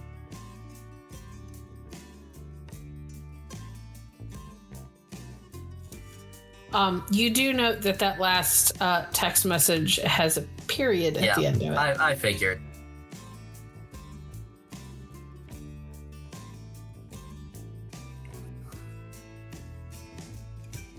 All right. Well, that long pregnant pause, and then not much we can do right now, or really not much we can do about it at this point. Well, it's going to take a little bit for you guys to get there. It's probably close to an hour drive just to get to where it is, because while you've been in California, you have not been like right around the corner.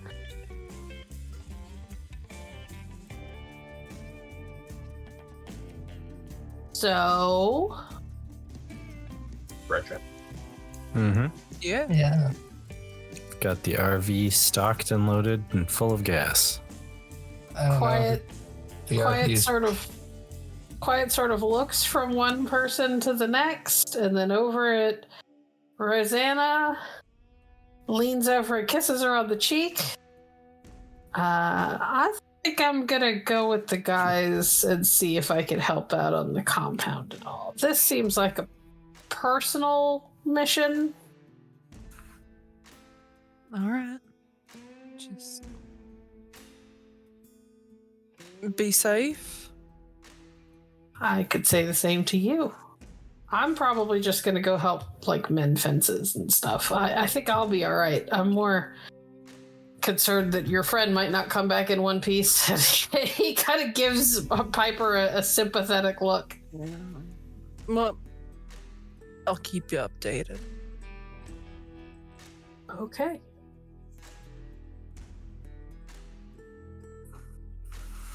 You get another kiss, this one on top of the head. Mm-hmm.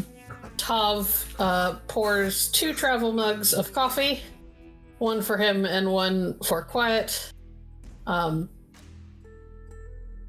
Gooses Isabel's ass, and then they head for the door.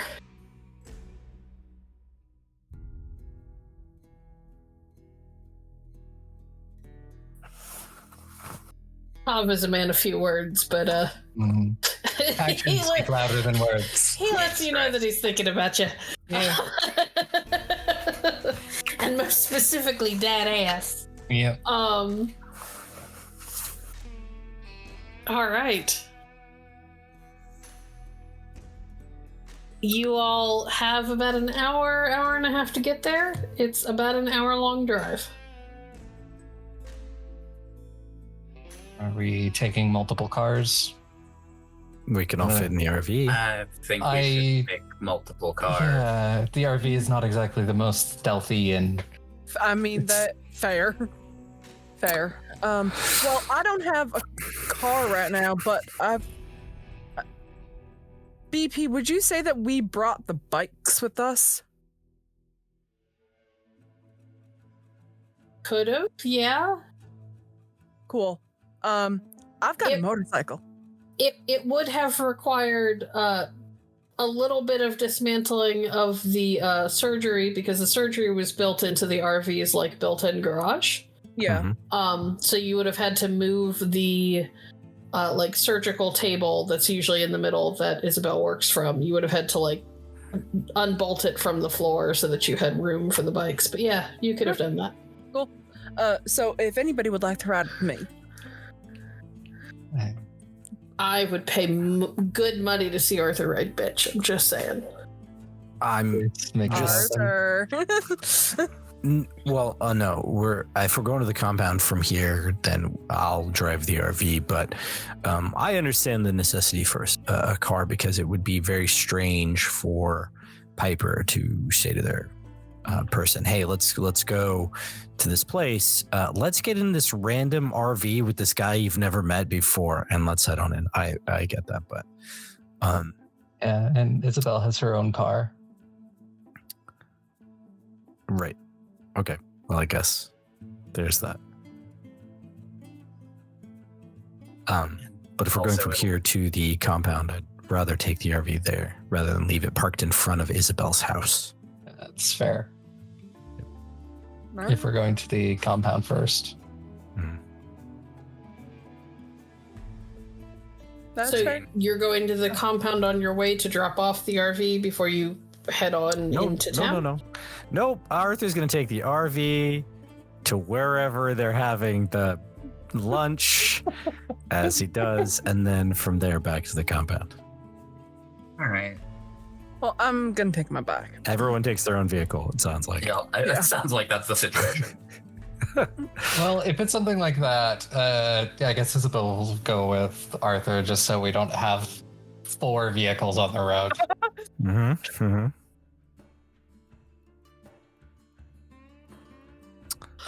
Okay. Cool. So who's riding with who? Isabel's riding with Arthur in the RV. Excellent. And Piper is taking her car and Rosanna's on her bike. Yep. Mm-hmm. Awesome.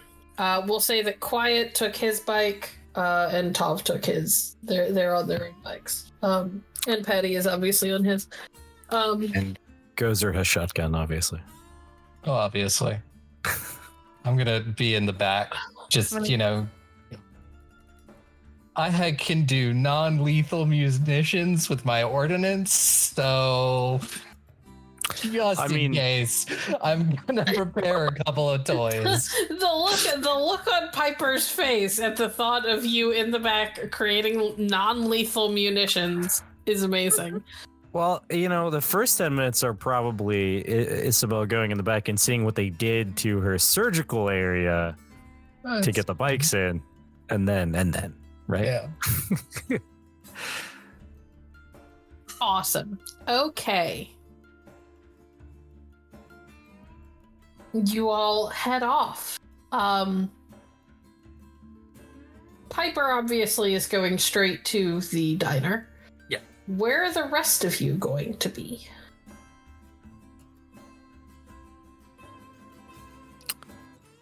Surveillance fan style, like a block down the road. Much like when Rosanna was at a restaurant. Arthur's going to pull the same game. Rosanna is also going to go to the diner, but she's going to sit in a different section. Also, Piper definitely doesn't ask to borrow some money because she is.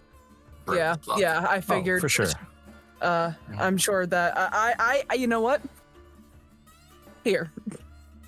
Courtesy of Arthur.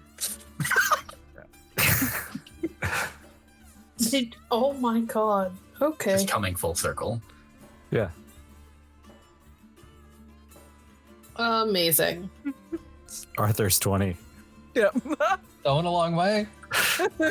And if Rosanna's going in, Isobel would essentially I would link up with you, where essentially we're just on a constant phone call, so you can let me know what's going on and if shit pops off. Yeah. Perfect. Okay. So Rosanna is going to get a different table in the diner. Mm-hmm. Cool. I'm going to assume that you're just going to order like a coffee and a donut with strawberry frosting.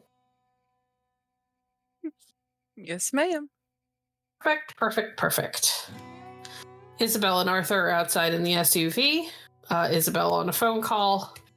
Arthur trying not to look shady by just sitting in... Smoking and writing in his journal like he always does.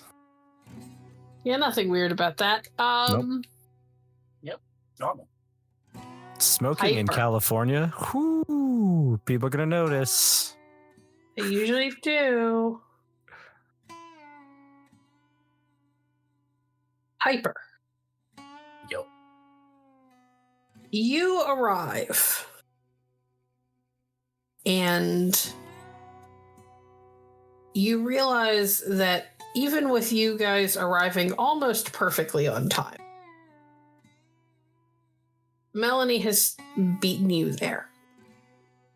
And she is sitting in the table that you guys always sit in the booth. And has a cup of... She has a cup of ice water with lemon, which is never a good sign. Because Melanie, much like you, is kind of a caffeine addict. So when she is opting not to imbibe caffeine for a conversation, it is because she doesn't want anything extra to ramp her up. Yeah, Piper has already taken off her sunglasses and put them into the pocket on her jacket. And walks over. Hey, Hey, sorry I'm a bit late. you're on time. I'm just early. Unless you mean late by a few months. Yeah, that is more what I meant.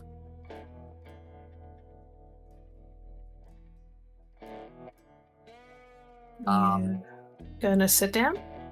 Yeah, she'll sit down.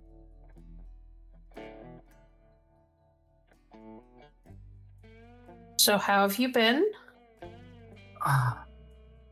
You know, because I wouldn't know. Is he trying to deal with some things that I really wish I never had? I don't specific should be discussed here, though. Uh-huh.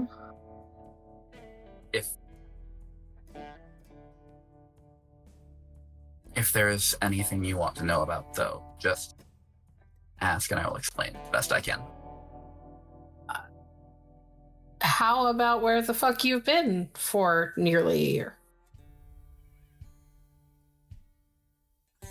Mostly on the East Coast.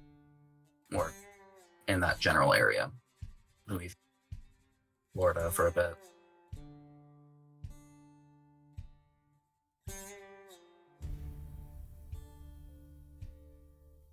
Okay. I offered to fly out to see you like 5 times.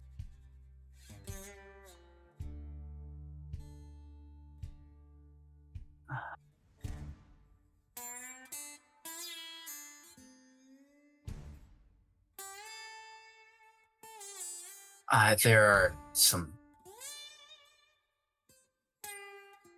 It wouldn't have been safe for you.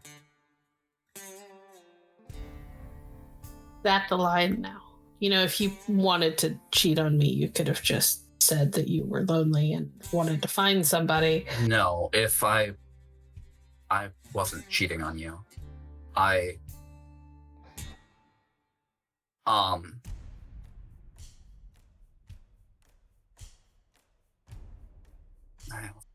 She kind of closes her eyes, breathes in, and kind of shrugs off like her jacket off her shoulder and shows where she got shot.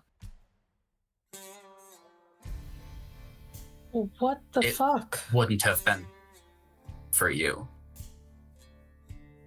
What the fuck were you doing that happened? That's a conversation that happened somewhere else. And Huh? we can go somewhere else now if you want, or whenever you're comfortable or available. She sort of leans over towards you and drops her voice a little bit. Piper, are you fucking with me right now? You show up after me not hearing from you for almost 2 months, and I assume that you're cheating on me, and then you show me that you fucking got shot, and now you're asking me to just go somewhere with you? Without any explanation? You think that that's acceptable? No, I don't. But But you want me to go along with it anyway.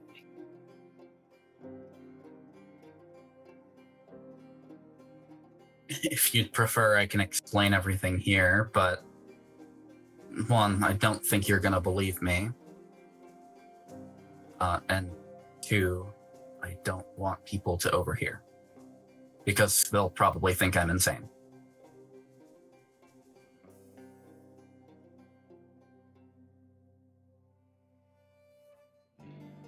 Okay. All right. Fine. We'll go for a walk. You're going to explain what happened. And then we're going to have a really long talk about expectations. Yeah.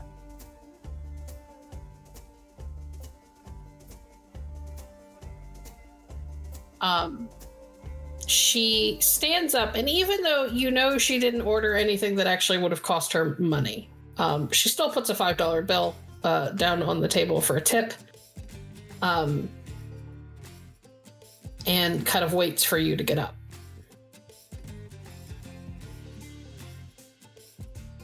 Yeah, she stands up and kind of follows along.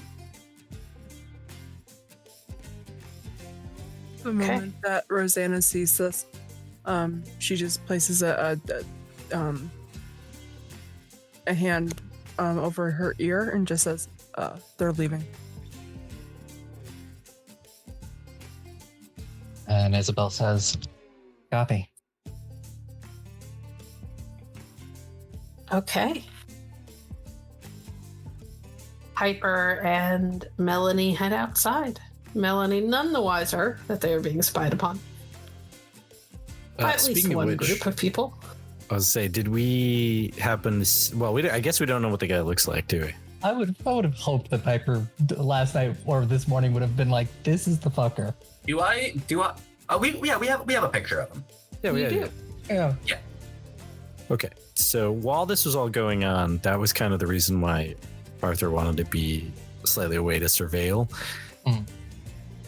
I'm sure there were people coming and going in the parking lot or whatever, but is there a chance that he saw anything? You do not see that particular face. No. Okay, that's all I need to know. Just trying to watch my friends back. That's all. I understand. Piper. Mhm. I'm gonna do something as a storyteller. I don't like that.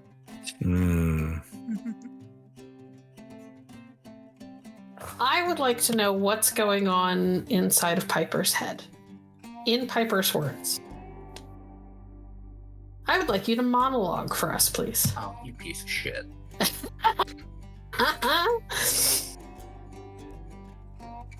I mean, really the main thing going through her head, and I'll obviously put this into her words, but it's just her thoughts kind of racing, thinking about what she's gonna say. It's kind of a, okay, if I can't tell her everything. I don't even know what she knows already. She might already know everything, and I might walk into a goddamn trap. But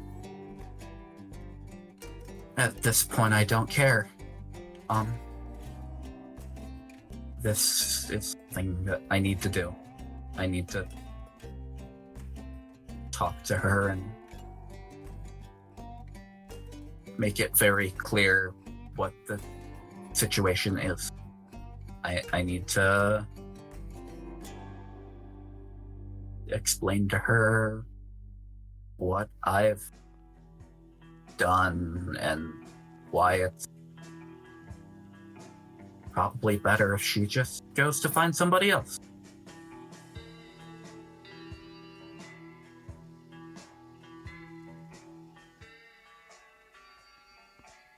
Excellent. Okay. As you feel the tension and your own personal desperation climb, Yep, there it is. you two step out onto the sidewalk. She looks serious and fidgety.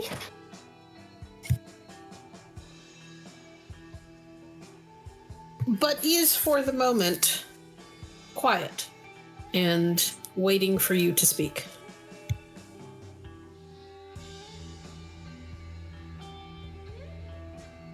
Alright, so I guess I start at the beginning. With me being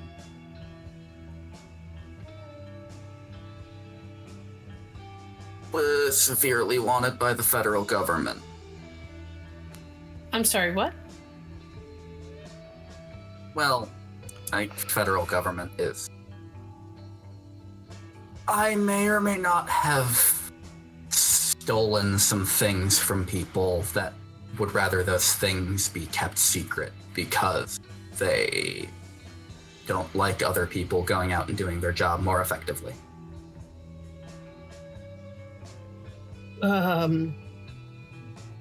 And you think getting shot means that you were doing their job more effectively? Because that's not typically what that means. That's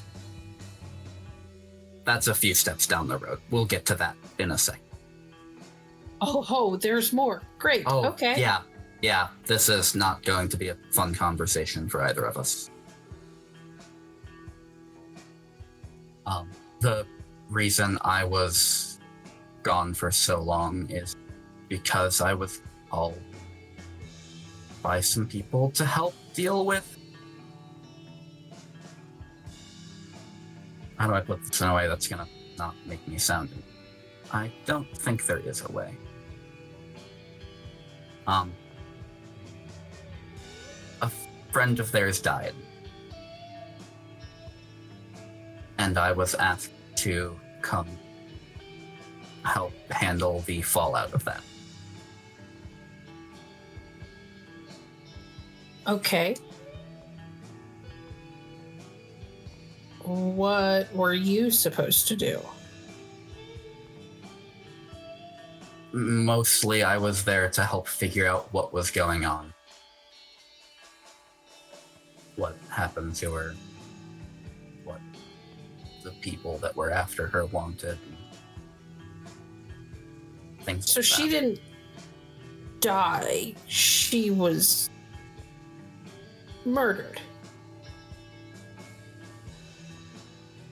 Yes. At And least that's what you we thought think. that the best idea ever was for you to leave home to look into that instead of, letting professionals deal with it, and then you got shot? We're still not there yet. Jesus Christ, Piper. Oh, no, I know. That situation escalated a lot. To the point where we were trying We ended up in the middle of at least 2 cults. Wait, what? Somehow the least important part of the story, but they're she will explain kind of rough idea, like Linnea Society, group of people that Victoria was associated with, and I can never remember the name of the church. It's the Church of the Rising Star. Yeah, that's the one. There were some things going on behind the scenes that were brought to light and needed somebody to take care of. And you decided you were the best one to do that? Me and a few others.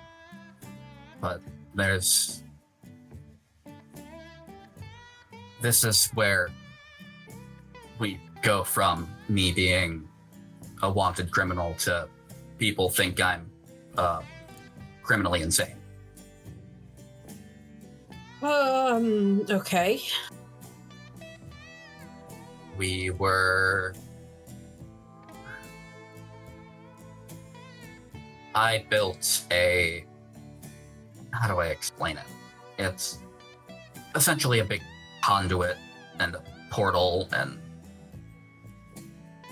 it's a miracle I didn't get myself hurt on that part, but that we were making sure it was working, and we got attacked by a bunch of people that apparently had a grudge against the people that called me.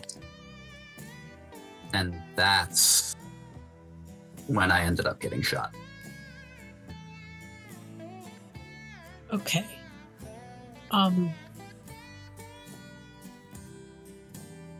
Just to circle down, circle back a little bit for a minute.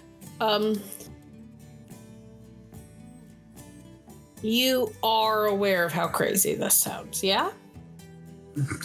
Entirely. I know that if you owe somebody money because you got in debt with people, I'll help you, but you can't lie to me.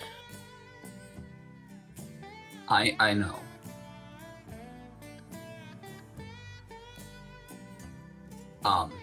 Why do I get the feeling that you're... Piper is going to pull out her sunglasses. You're about to... Actually, I'm not gonna...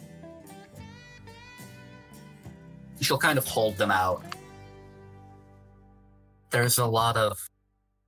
That's gonna sound more insane, but this is something I can at least actually show you. A lot of information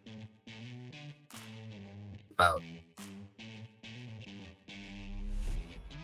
things that are best left in the dark. On your sunglasses? Yeah. Well, technically not on the sunglasses. It's more on the... You'll kind of tap the little receiver on them. That, and then... It's easier if I just show you. Or you think I'm insane and do the reasonable thing and just leave. Because it would probably be less difficult for you and less danger.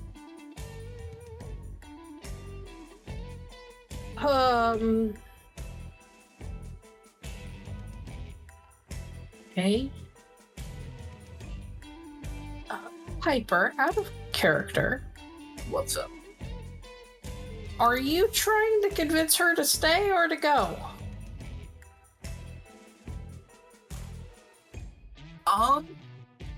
In character, Piper's not sure, and out of character, I'm kind of leaning more towards wanting her to go, just so she's out of danger. But in character, Piper is very torn because on the one hand, she wants her out of danger, but on the other hand, she doesn't want to lose her. Gotcha. So it's kind of conflicting. Cool. And you have how many dots in persuasion? No. Fantastic. This can only go well. All right. I'm going to need you to roll those 2 dots in charisma that you have. You do have a bonus die because you burned one of your cellmates so hard earlier, so that puts you at 3. All right.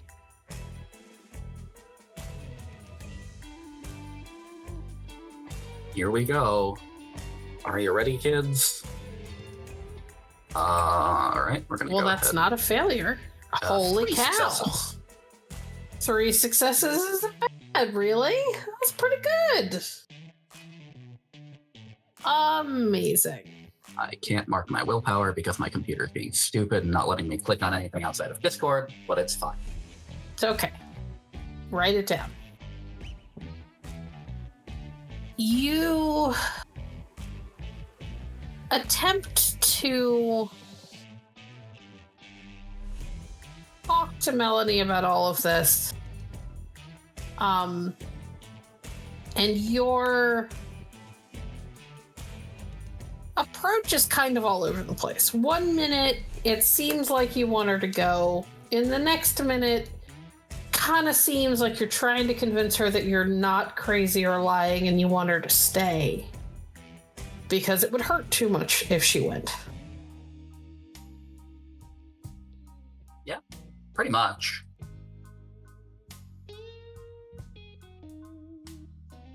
Aubrey, would you Yes. be so kind as to roll me a single d10? Sure.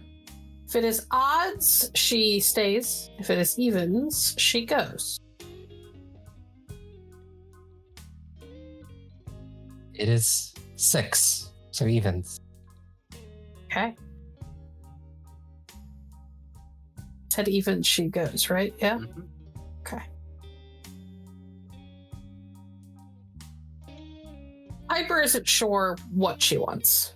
And it's clear that Piper isn't sure what she wants. Not only is it clear to Piper, it is clear to Melanie that Piper isn't sure what she wants. And you can see, Piper, that as time goes on, Melanie gets progressively more and more frustrated with the conversation that's happening and how edgy you're being and how unwilling to be straightforward and upfront with her you are. You kind of keep giving her like a piece of the truth, like you're laying out breadcrumbs that you expect her to follow. And she is rapidly getting frustrated. You get the feeling that she believes a lot of what you're saying. She doesn't think that you were cheating on her anymore. She believes that you believe everything that you're saying. But she also recognizes that you don't know what you want. And that there is no way to fix whatever this is for this to go back to being a relationship until you figure that out. And she stops you and she puts her hands on your glasses and folds them up and pushes them very gently back into your hand.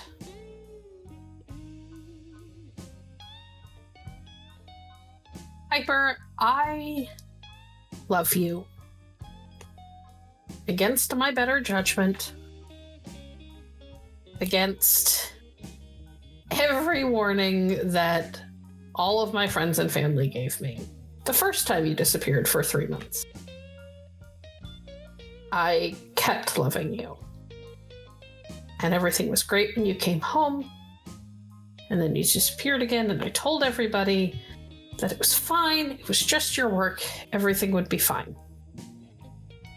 And then 3 months turned into 6, turned into 9, turned into 10, and now you're here. And you've been shot, and I find out that you're wanted. And I have a job, and a life, and 2 cats. And I want you to be a part of that life. But you don't know what you want. And I can tell you don't know what you want.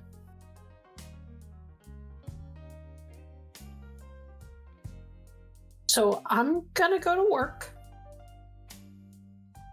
And I'm gonna pretend that this was a casual check-in and everything is fine while you go figure out what you want. And when you know if you want to be with me or you want to break up, you call me and we'll try again. Try to have this conversation again, okay? All right. And you can tell from the look on her face that she is desperately trying not to cry. Piper's not even trying. She leans up and she kisses your forehead.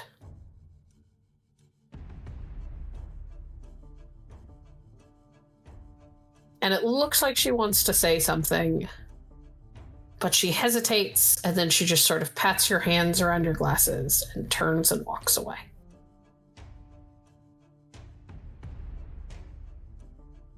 Rosanna, you don't have to roll for this.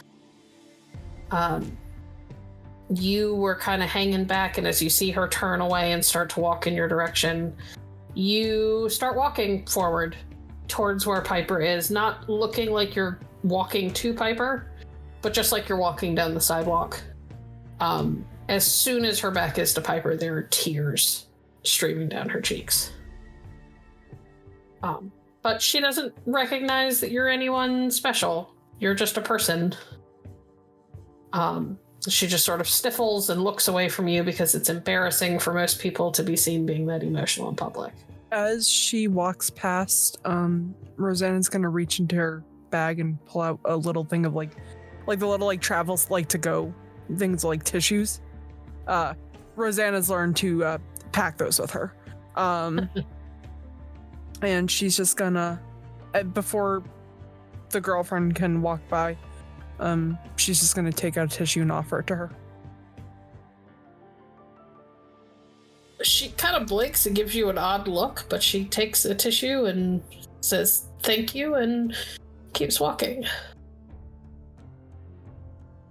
Once girlfriend is out of sight, she's going to go by Piper's side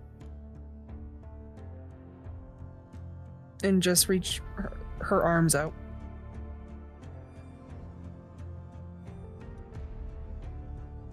Piper at this point put her sunglasses back on.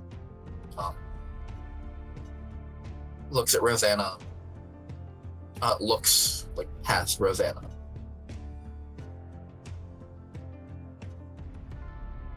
And just kind of shakes her head. She'll offer her tissue as well. She does take it. I know.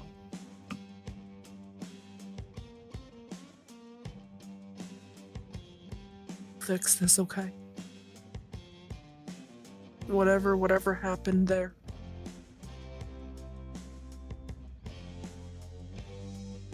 I don't know if I want to fix it.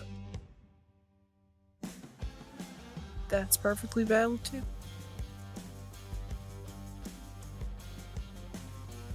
Come on.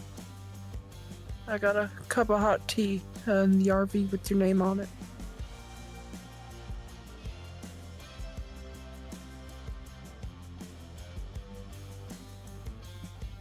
And she'll walk towards the motorcycle and lift up the hatch that has a spare helmet. We can take the long way back. I gotta get the car. Alright. Somebody decided to not have fun. tried to make this seem as normal as possible. And then that got tossed away real quick. But still. Darling.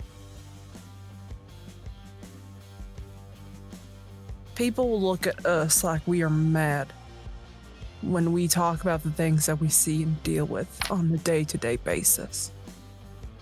They'll look at us like we belong in some asylum, locked up. Because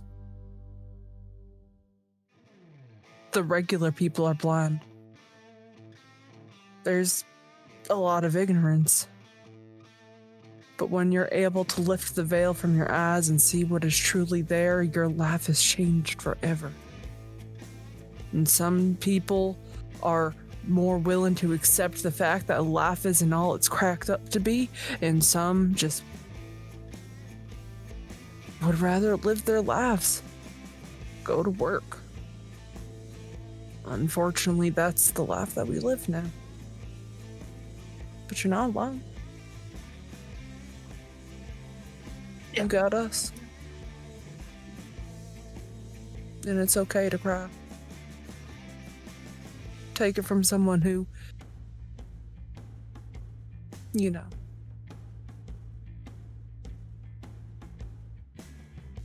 We should get back. Figure out what to do now.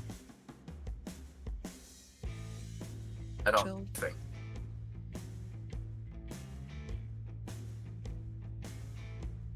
I don't think this is something to worry about right now. At least for a day or two.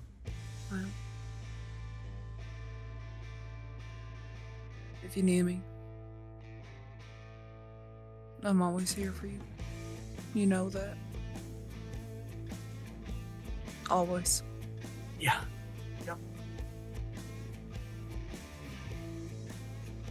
And she'll just There's rest a hand on Piper's something shoulder. else we need to talk about when we're all together.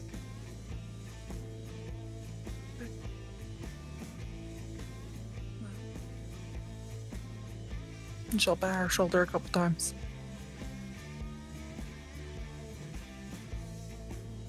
We'll get through it. Nods. Starts walking towards her car. And she'll hop on her bike.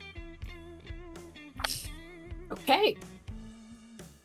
We'll skip forward a little bit. Unless Arthur and Isobel have a conversation they want to have. I mean, I was just going to have Arthur notice the girlfriend leave and just go, yeah, that does not look like we're going back to the compound with her. Okay. Change of plans. Yeah. I mean, honestly, I feel for Piper a bit because that's how it could have gone for me. Yeah, something shortly before I left to meet you all in Louisiana, I experienced something similar. It sucks. Yeah. Okay. Yeah, and that's it. Yep. Yep. Just go over and just give Gozer some extra, pets and stuff. Gozer seems thrilled to accept the pets. Skipping forward a little bit, you all gather back up at the RV again. Piper and Rosanna find a place to park their vehicles, and everybody piles in for a conversation. It's deja Alright. vu. So, that could have gone better, but I think I bought us some time. At the very least, I don't think we'll have any issues for a couple days. I might try reaching out again after I've had some time to think, but for right now, it's fine. We can handle it. We're gonna just table dealing with this agent, right? For right now, yeah. Okay. Okay. Not sure what else we can really do while we're here. But considering we don't really know how to go about this, I think now's a good time to bring up. She kind of looks at Isobel. The thing you and I have been working on. Oh, yeah, that thing. Yeah. All right.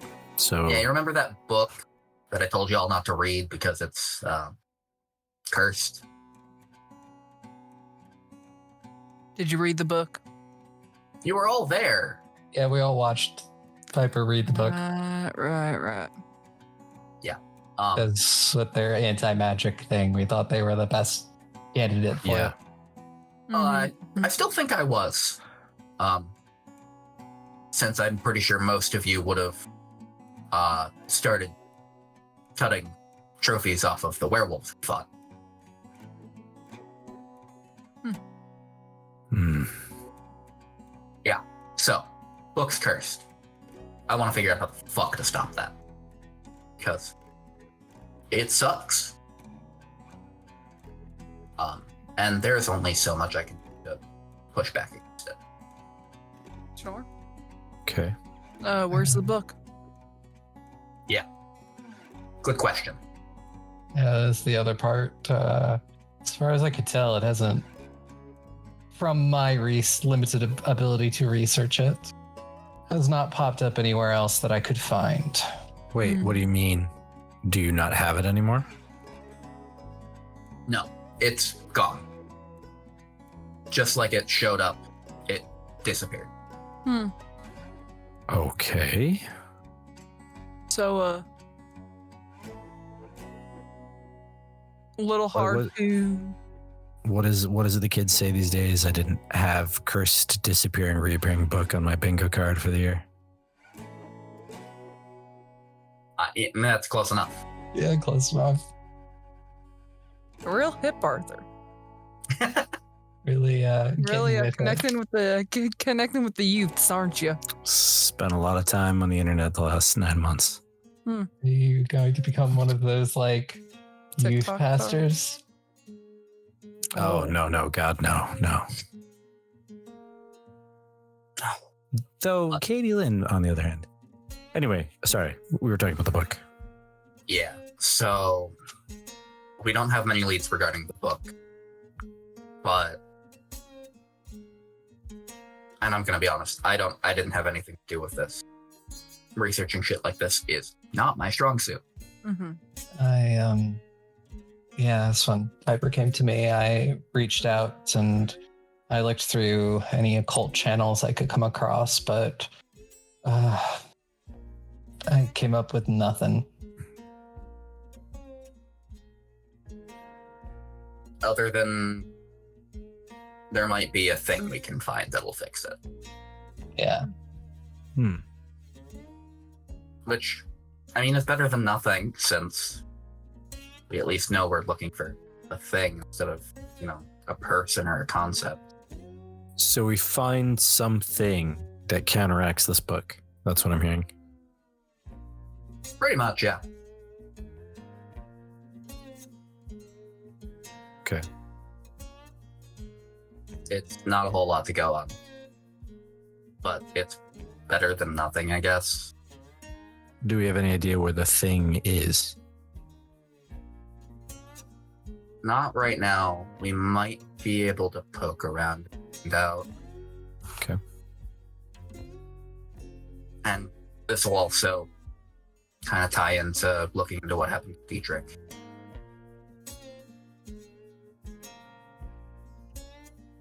You think If we can- Dietrich was connected to the book? No, I'm saying we see if we can get a hold of Delphi again. Oh. Check the database, see if it knows anything about the book. Well, As a reminder, the only thing that Delphi showed you all was a time and a place and sort of a cause of death. Yep. Oh, I know. Okay. but Yep. if No reason to believe that Delphi is going to be able to tell you where a specific item is unless that item is used to kill someone. Yeah, no. It's a long shot. But it's I mean, we can maybe kind figure of all out we've got if right now. if Dietrich is on that list, maybe you'll tell him where and why and what happened. And if he's not on the list, it means he's alive. Hopefully. Exactly. Maybe. Or if Eventually. if trophies were taken by people who have come in contact with the book, we might be able to track the book's previous, like, places where the people who may have previously had the book. I mean, it's obviously going to be a big list of potentially also just random serial killers, but still something to look into.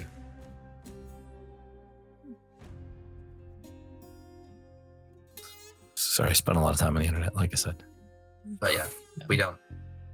And we don't have much to go on. We kind of have to do what we can with what we do have at hand. Mm-hmm. So, main purpose, see if Dietrich is dead. Yeah. I don't want to, but I don't know, I can.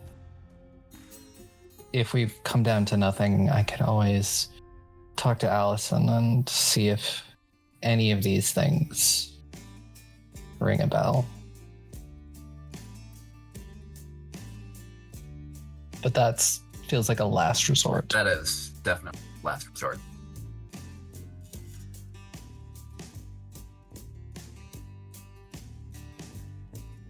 Storyteller.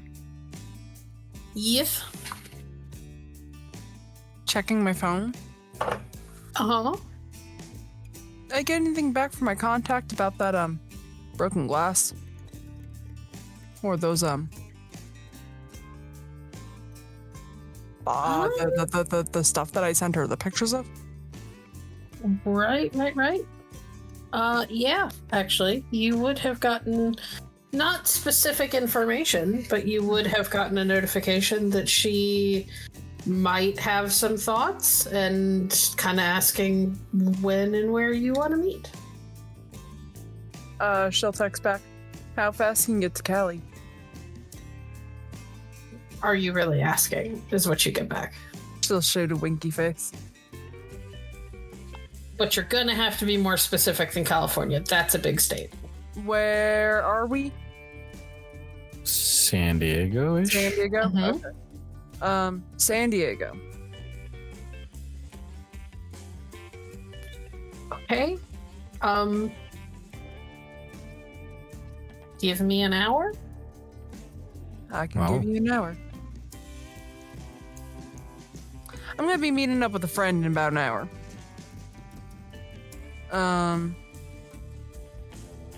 You guys know her. You know a That's- lot of people, Rosanna. Hey, You gotta be more specific. We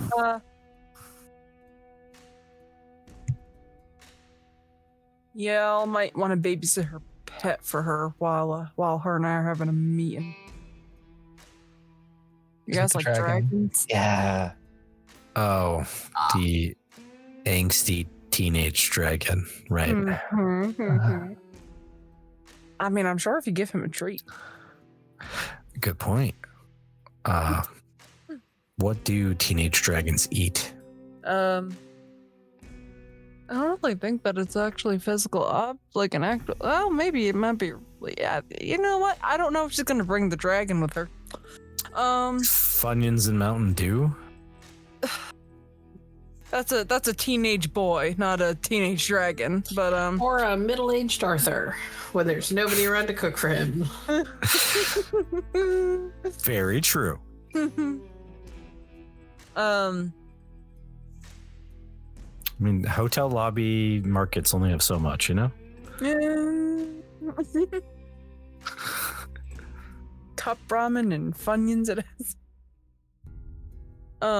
Yeah. So in an hour, I have a meeting. I'm also gonna just check my email, see if I got any. See if I maybe heard from my pen pal Peter over the last couple days.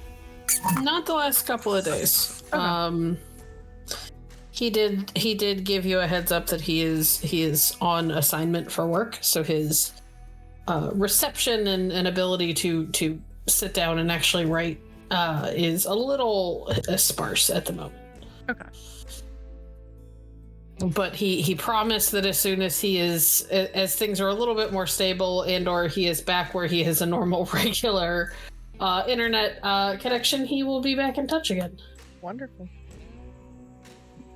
That said, you guys take an hour to relocate out of an abundance of caution and Arthur's ever-present paranoia. Yep. You move the RV, shuffle around vehicles a little bit so that you're not too easy to find. And Rosanna, you text a more specific location for Ophelia to meet you.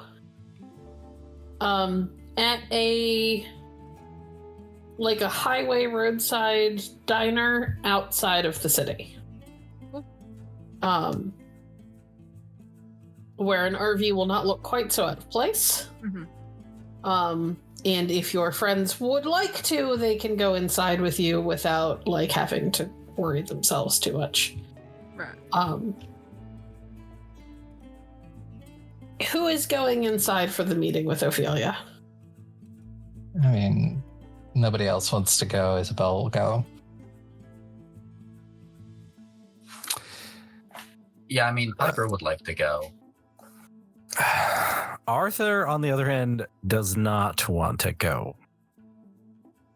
Surprise, surprise. He will Are you guard sure? from outside. I mean, I know that she helped us, but You really did help us. yeah. But still can kill you in the blink of an eye Yeah, with but her her not- mind. But her and our friends. She's not gonna hurt us. If anything, she's doing us a big favor. It would just be nice if you came in and said hi, is all I'm saying. Could you please All do right. that for me? For you, I will step outside my comfort zone, push my boundaries, and talk to her.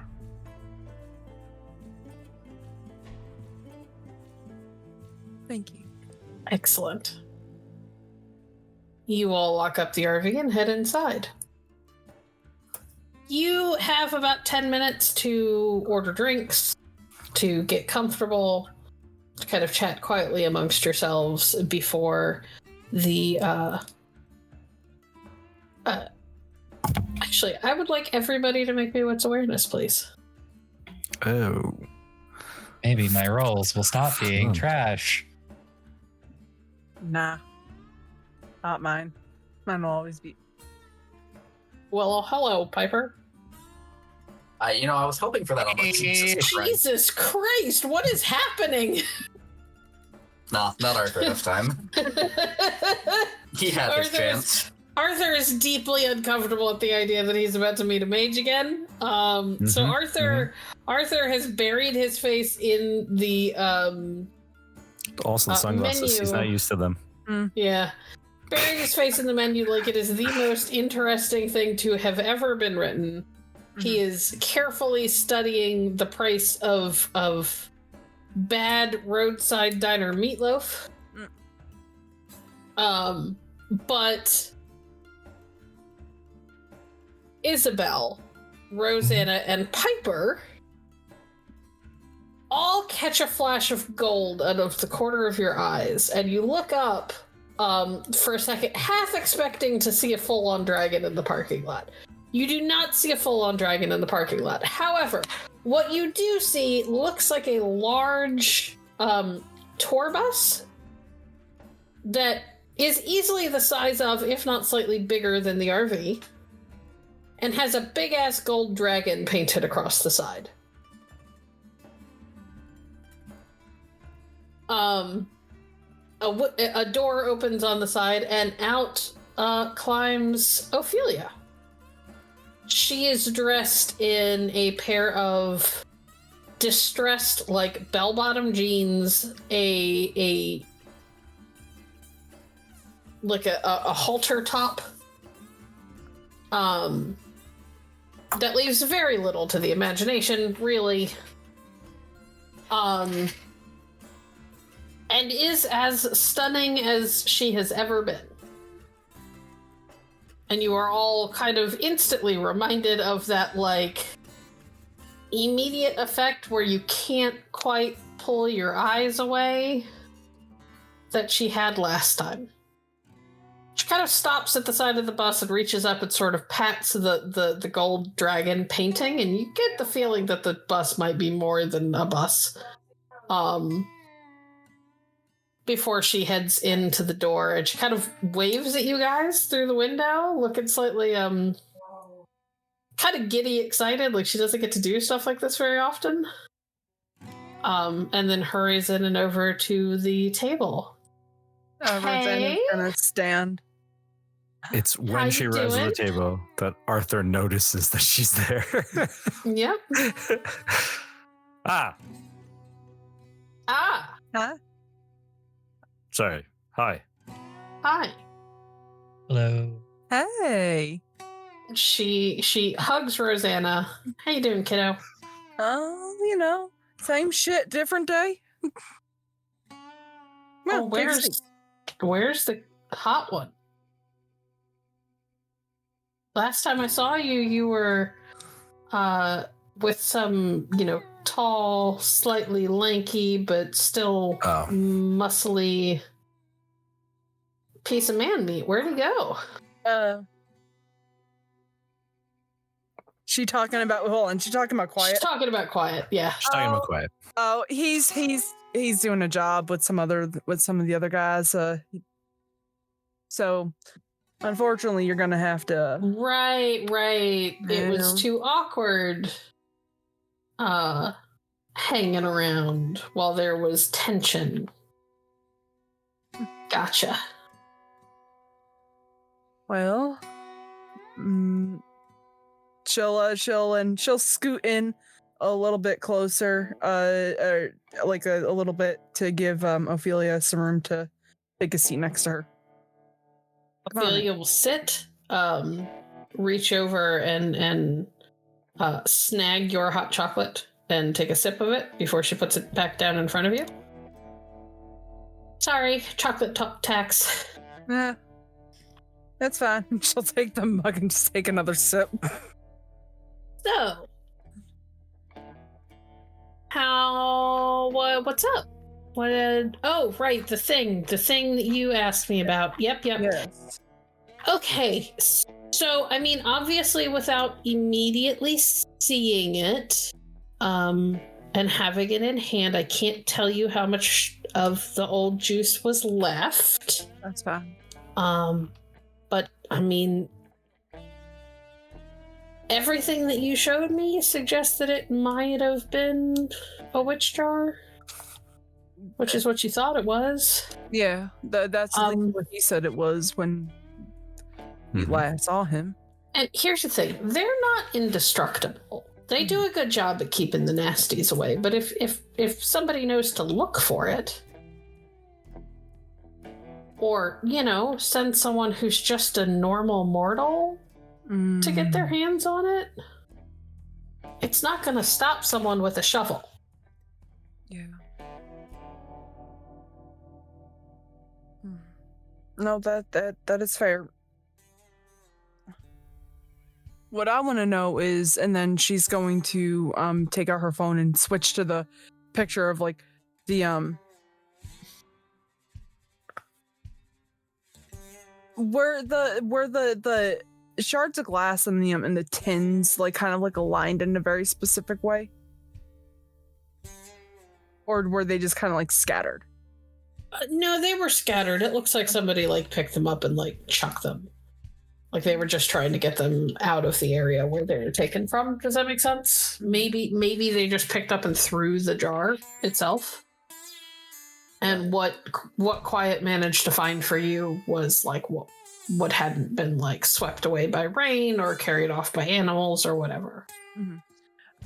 Out of curiosity, Storyteller, is there any way that we would have been able to take one of those shards of glass with us? I don't see why not. Sure. Okay. She'll take out one of the shards.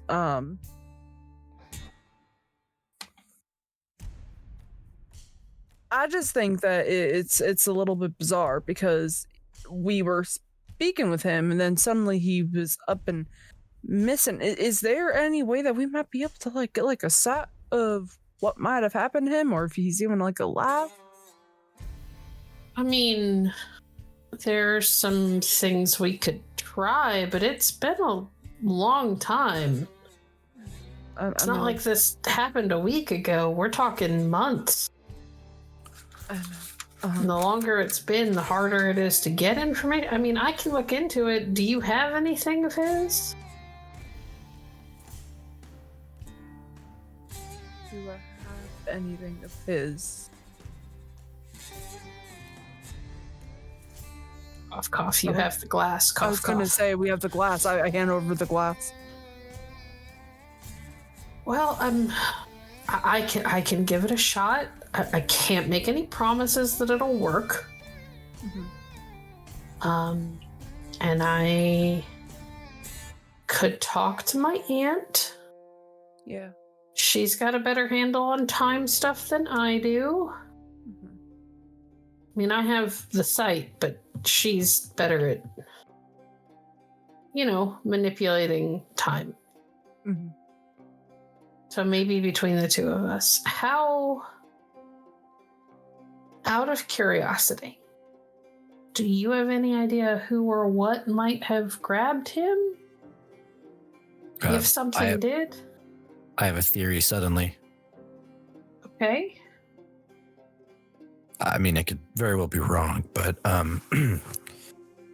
you said a mortal could have dug it up, and one thing that has been bothering me since we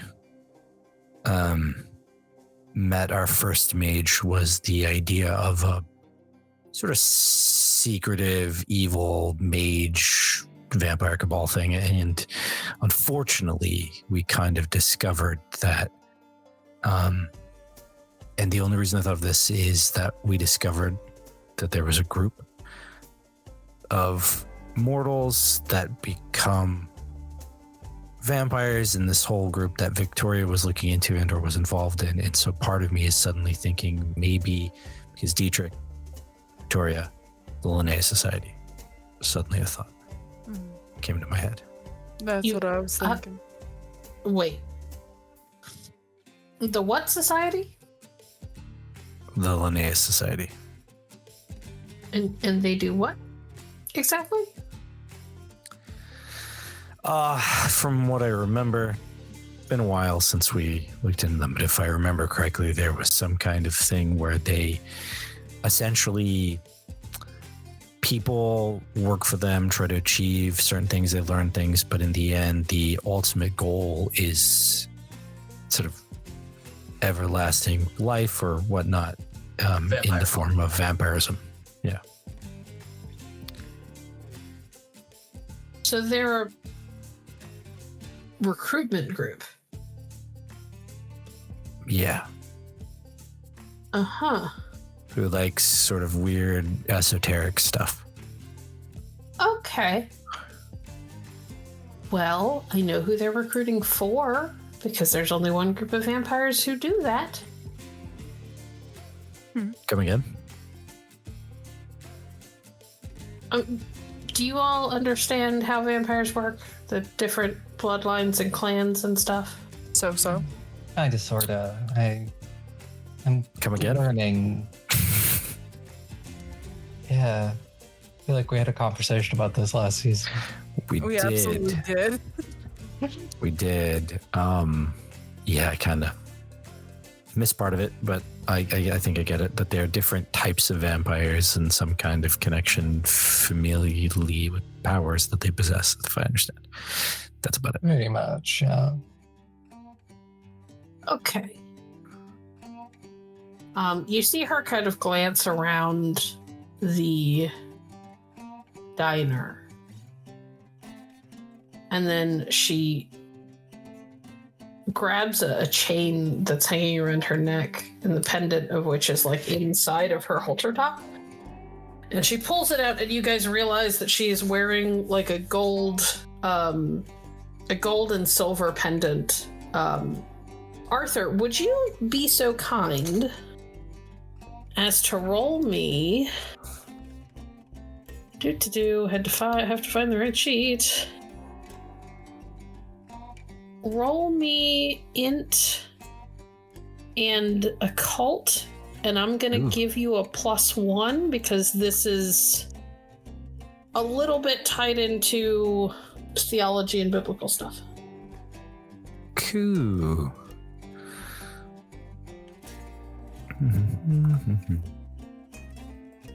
Can't see my keys. Yeah, that you don't get used to. That would be 6 successes. Excellent. You realize as she pulls this out, the pendant it's like a round coin, and the coin has one of the seals of Solomon on it. And she sort of glances around like she's making sure that there's nobody watching, and she passes her thumb along the seal of Solomon, and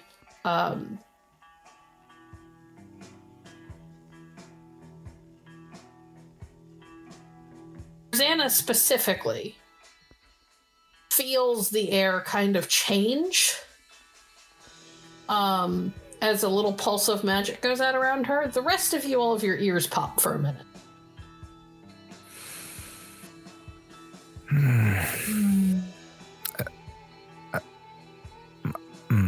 I assume you just did something. I just made it so that people are less inclined to come over so that we can have a conversation. Just tell me, that didn't release one of the 32 demons or anything, right? Like the Shemihan Farash or something? No. Okay. It's just a focus, Arthur. Plus, Just most had to of check. the demons have been out for a while, so. Anyway. Cool. I think you just blew his mind, Ophelia. Oh, no, Probably no, for the just- worst. Something else to worry about. She'll just give Arthur a little like pat on the shoulder. It's okay. Anyway. There are different clans, yeah, of vampires, but one of them very specifically is into blood magic. And we met one. That Yeah. was the one we Yeah. met. Mhm. Yeah, so they weren't always vampires. Like, most of the vampires can trace their lineage back to, well, they say they can trace them all the way back to Cain, the first one, right? Sure, yeah. Yeah. Okay. The magic users, called the Tremere, they can't. They used to be us. By us, you mean people or? Mages.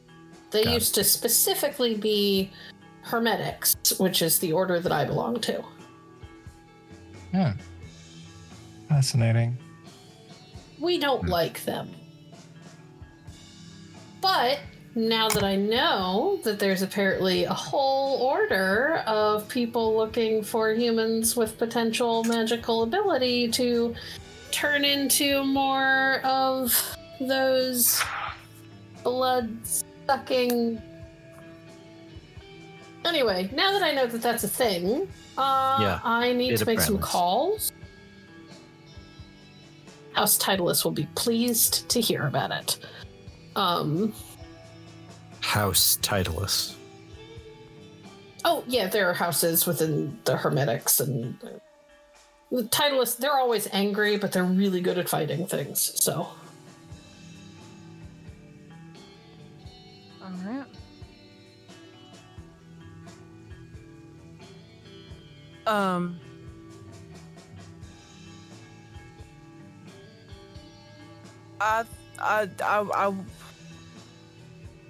I would like to find out if we can, if our friend is with the people.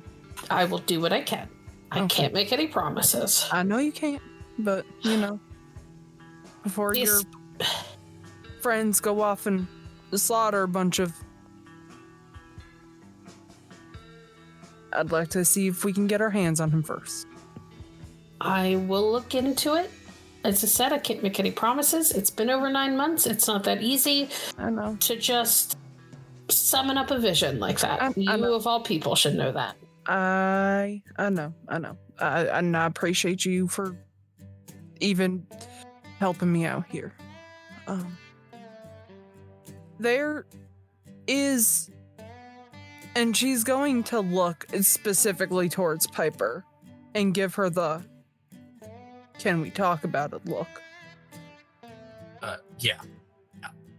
There is one more thing. Oh I think- boy. I know. I always come to you with all the exciting stuff. I just want to put it out there that I'm considering the information about this Linnaeus Society payment for the other favor. Yes, I I may know. require more payment for this one, depending on what it is. You know what I'm good for. Okay. Go ahead. And she'll look to Piper. It's your story, honey. I need information on more specifically, the curse tied to the book Darksome Anatomies. Ophelia, while she was waiting for you to tell her what was happening, had picked up Rosanna's hot chocolate again and was taking a sip. And the second the name Darksome Anatomies leaves your mouth, she immediately takes the cup away from her lips and looks like it is everything in her power not to spit the stuff out. I'm sorry. What? Yeah, that's not the kind of reaction I was hoping for, but the kind of reaction I was expecting. Yeah. Yeah. Yeah. You know, I thought that your aura was just all modeled because it's always looking a little weird to me. No, not anymore. Are you telling me that you read from the book? Yeah? Why? Curiosity, mostly. Hunters. It appeared that night before we sent Liam home. Uh-huh. Do you still have the book? No. Of It course not. disappeared. Of course not. Right? Disappearing, Did a reappearing second- magic book. Did a Go for it. second book show up after the first one disappeared? No, Piper, did a second book show up? I Out don't of know, character, BP. no. No, it did not. No. Is that a common thing to happen with books of this With nature? the Darksome Anatomies? Yeah. What is the second book, volume 2? Kinda. It's called the Darksome Anatomies. What? What? So the first book that cursed you is called the Darksome Anatomies. Yeah? Mhm. Yeah. Uh-huh. Anatomies spelled Anatomyes. Correct. The second book is called The Dark Sum, as in 3 words, The Dark Sum, and Atomies. Not sure what an atomy is, but okay. Is it just like a weird, goofy, misspelled version of the same book? Does book 1 give the curse, book 2 take it away? Kinda. Yeah.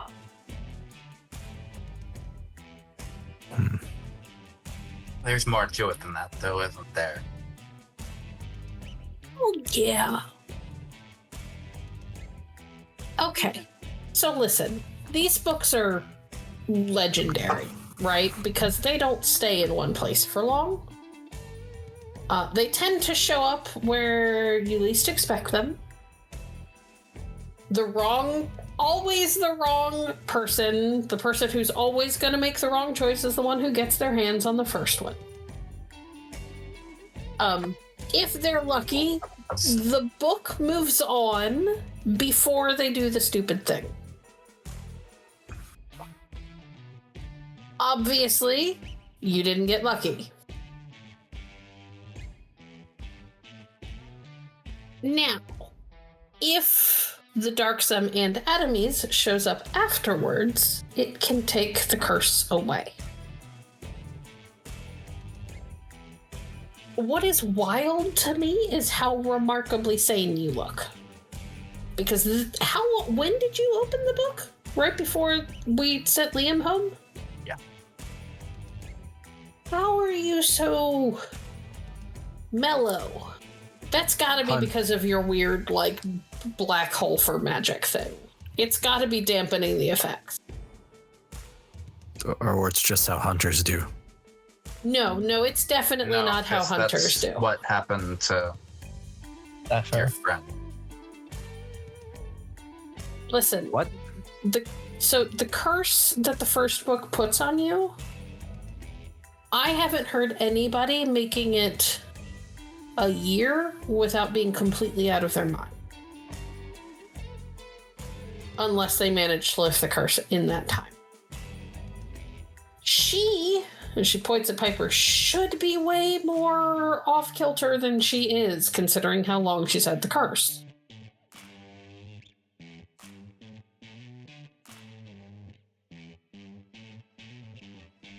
How many trophies have you taken?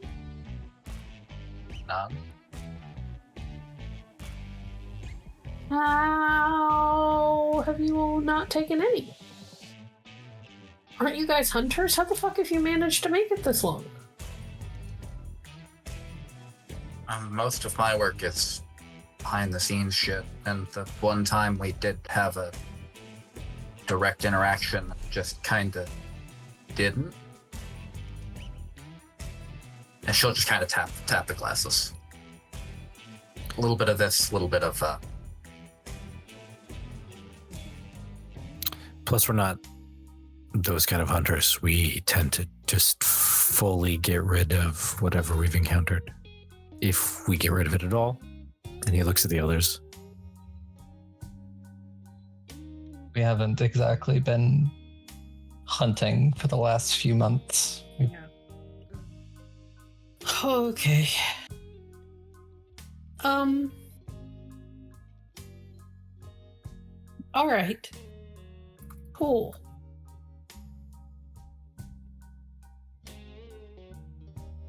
Yeah, that's why I was able to join you and your aunt up in Boston. What? Already told you this. we went over this, Arthur. We already went over this, Arthur. There's the Arthur I know. Okay. Maybe not the specifics. We didn't go over the specifics. That's fair. Mm-hmm. But yeah,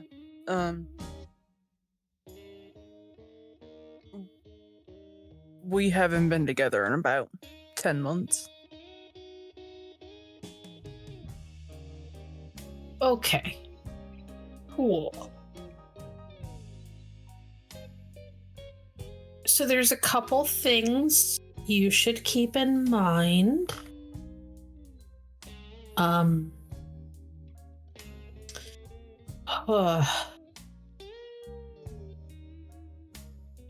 If you manage to catch sight of either book, as long as somebody is looking at it, it won't disappear.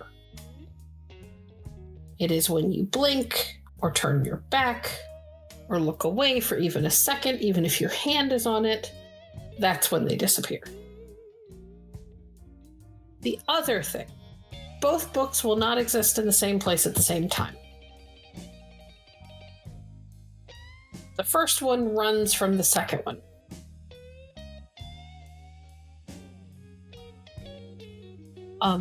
Also, they are,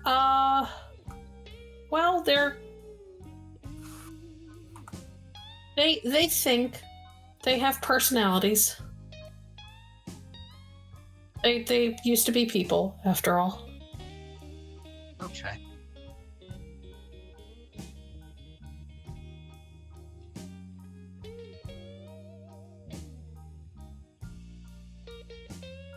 So,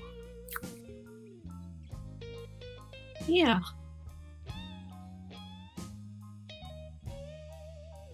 So we just kind of hope we run into the second one.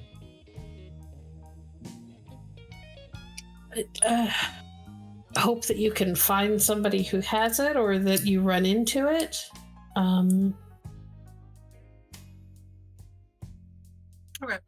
Okay. Is there a way that we could lure it? If you can find the first one. Find the Darksome Anatomies and keep it with you, and eventually the Dark Sum will show up. Keep it Don't with you, know but why all it four didn't of show us up for staring you. at it constantly. It doesn't And have to have all blinking four not of in you, just unison. one person. Right, but you can't blink. Yeah. And shift. Okay, when I say blink, I mean like a fairly long blink, not a split second blink. I can see if I can have a friend maybe help you create a lure of some sort. But that's easier said than done.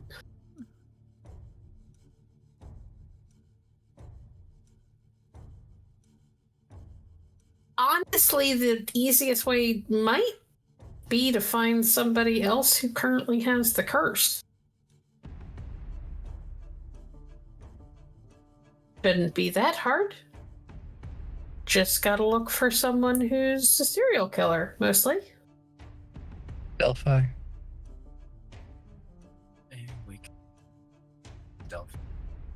Delphi. Who's Delphi? I mean, other than an oracle in ancient Greece. Yeah, it's an oracle in ancient Greece. I don't think it's actually. I mean, technically Delphi was the place, but you know what I mean. I don't think it's exactly a person. What? Oh, see? It's starting to happen to you too. Well, no, I think I just haven't been given the full context. I think. Yeah, that's exactly why I've been saying what for the last 10 minutes of this conversation. But go ahead, guys, because I don't know how to explain this. It's not to explain. It seems to be, at least to my knowledge, some sort of artificial intelligence that operates a database of supernatural and supernatural related deaths. Oh. Well. Yeah, maybe. Especially if whoever has the curse is out looking for supernatural prey. Mm-hmm. Yeah. And I am good with corpses.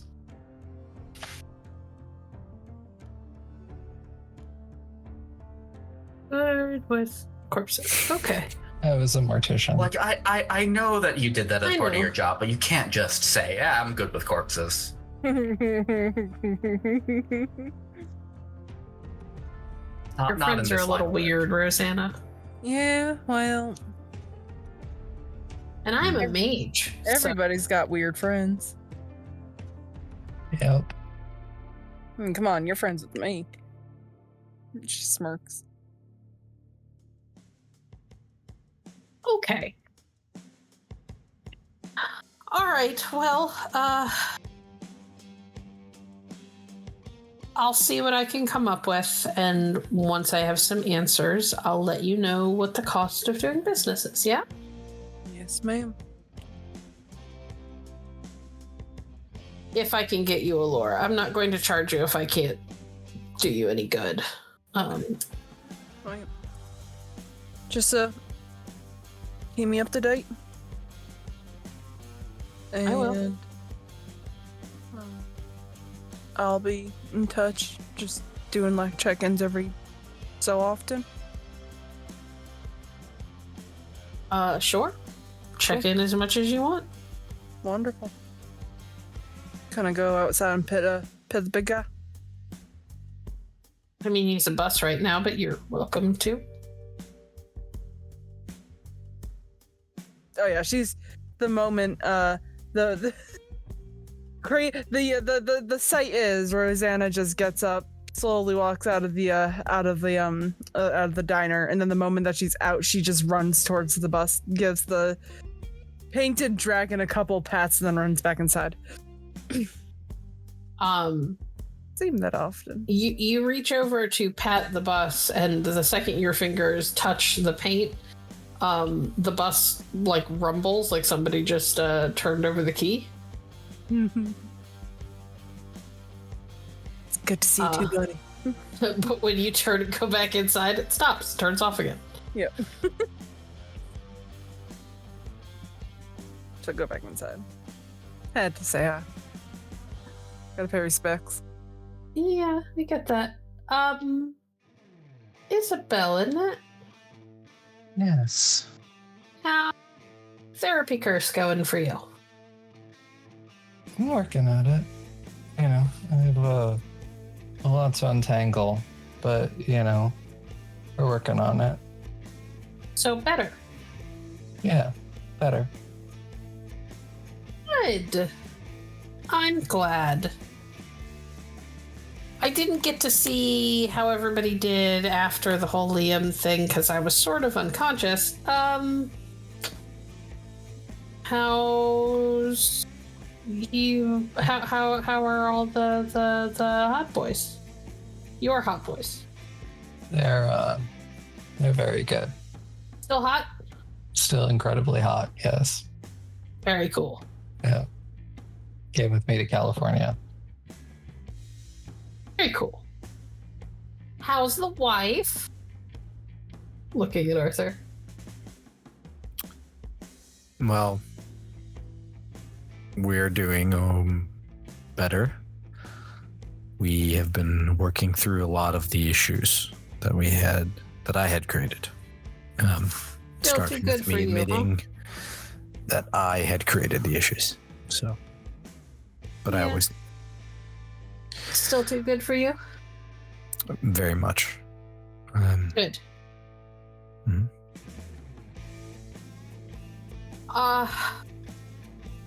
Piper? Yeah. Sorry about your curse. I'd hug you or whatever, but your aura makes me uncomfortable. I've gotten that more times in the last year than I ever expected to. It's about twice, but still. It's, you know, I've never met somebody whose aura was just. And she kind of like makes a weird hand gesture at you, like she's trying to convey a thought that she doesn't have proper words for. It's a little bit like standing next to a black hole, and it's making me very uncomfortable and a little sleepy, so I think I'm gonna go. It was lovely to see you again, Piper. No offense. You know, I'm used to it at this point. maybe one day we'll figure out how to hit the off switch, and then I'll give you a hug. But today is not that day, so I'm gonna go. And I will see you all later, maybe, hopefully. Don't die in the meantime, okay? Sure. Wasn't on my to-do list.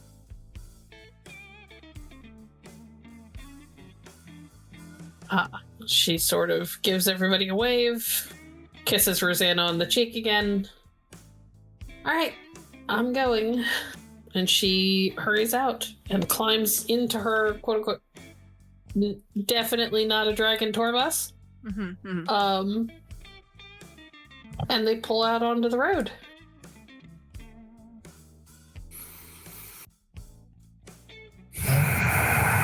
Every time I see that thing, I always think Heavy of sigh fucking from that Arthur. dragon. What'd you say? I said every time I see that dragon, I can't help but think of Puff the Magic Dragon. Let me tell you, that's entertainment right there. So, 2 questions. Really just going to limit it to 2 because I'm trying not to dig too much into this, but question number 1. Well, they're both going to be hard, so let's just start with Zephyr. What did you mean that's what happened to Zephyr? The curse. That's why he went off, and I'm assuming at least.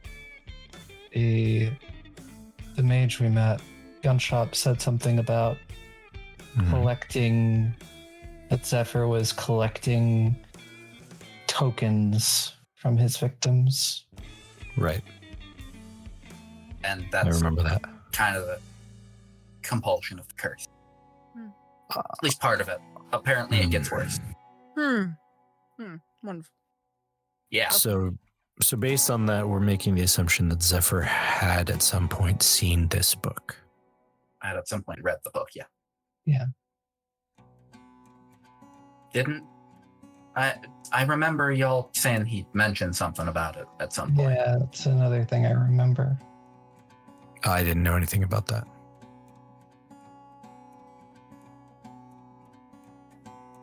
I don't know, all I remember is I remember it coming. I think when we encountered the book the second time, somebody said it looked familiar. That might Don't be it. remember. The trip to the bookstore. That's what it was. Yeah. Yeah. Okay. Second question. You have been hanging out with this mage to the point that you get favors, or you do favors for them in exchange for information? It's not quite what you think it is. After I had fully healed up, she had reached out to me. Said that she might be able to help me figure out how to control my magic. Because, being able to summon Fae and see things that aren't there and all of this other stuff, I had some questions, right? Like, we know I'm not... No, I mean, none of us are normal, let's be honest. So, she took me to meet her aunt, and her aunt helped me with some stuff, but said that I wasn't quite ready to continue these lessons, and I don't quite know what that means either. But she basically said, hang around Ophelia. Ophelia helped me work a lot of my stuff through, and we got to learn the differences between mine and hers, and I won't lie. Comparatively speaking, mine kind of looks like a pile of dog shit compared to what she can do, but it's over time. She became a very reasonable person whenever I had questions, and the favors were fairly small. There weren't anything like extraordinary, but again, anything that I can use to get the upper hand on my sister, I'm gonna take. Because it's either I learn how to control my shit, or I die. By the hands of somebody I don't want to die to.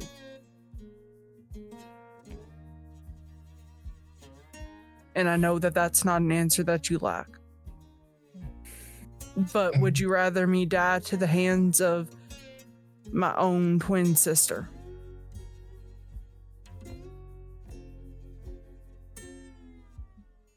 I mean, just think of it this way. We have some small advantages we would be very foolish to not take full advantage of those advantages when they could help us in the long run.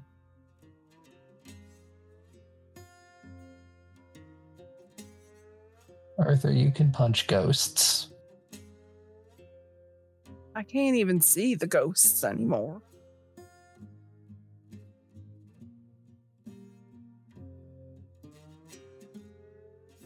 My entire life just kind of got flipped upside down after everything. And I wasn't getting the answers that I needed. So,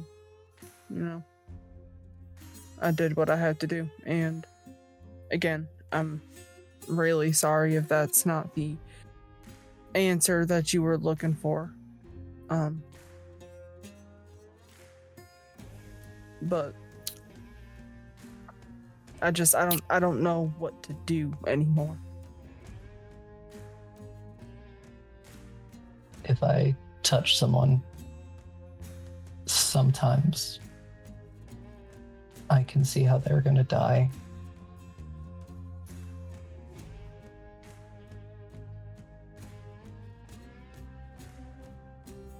I'm apparently a magical heat sink. Yeah. And then I can see and talk to ghosts, but that's it. I can see visions. Past, present, and future. All of these are tools in our arsenal. Mm-hmm. You're mad. Yep. But for the sake of getting through the rest of this day, I will go. I will simply say, okay.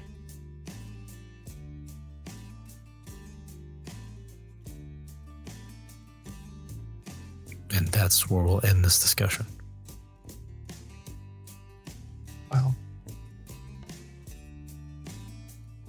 Piper, shall we take a look at Delphi? Yeah, why not? Let's see if we can find anything.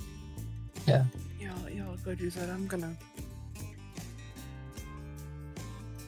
And she just gets out of the booth and walks out of the diner. All right. I think on that note, we're going to call it for the evening. Before we do that, Piper is gonna, before standing up, she's gonna, kind of put a hand on Arthur's shoulder and just kind of nod, yeah, I get it. Okay. On that note, we're going to call it for the evening.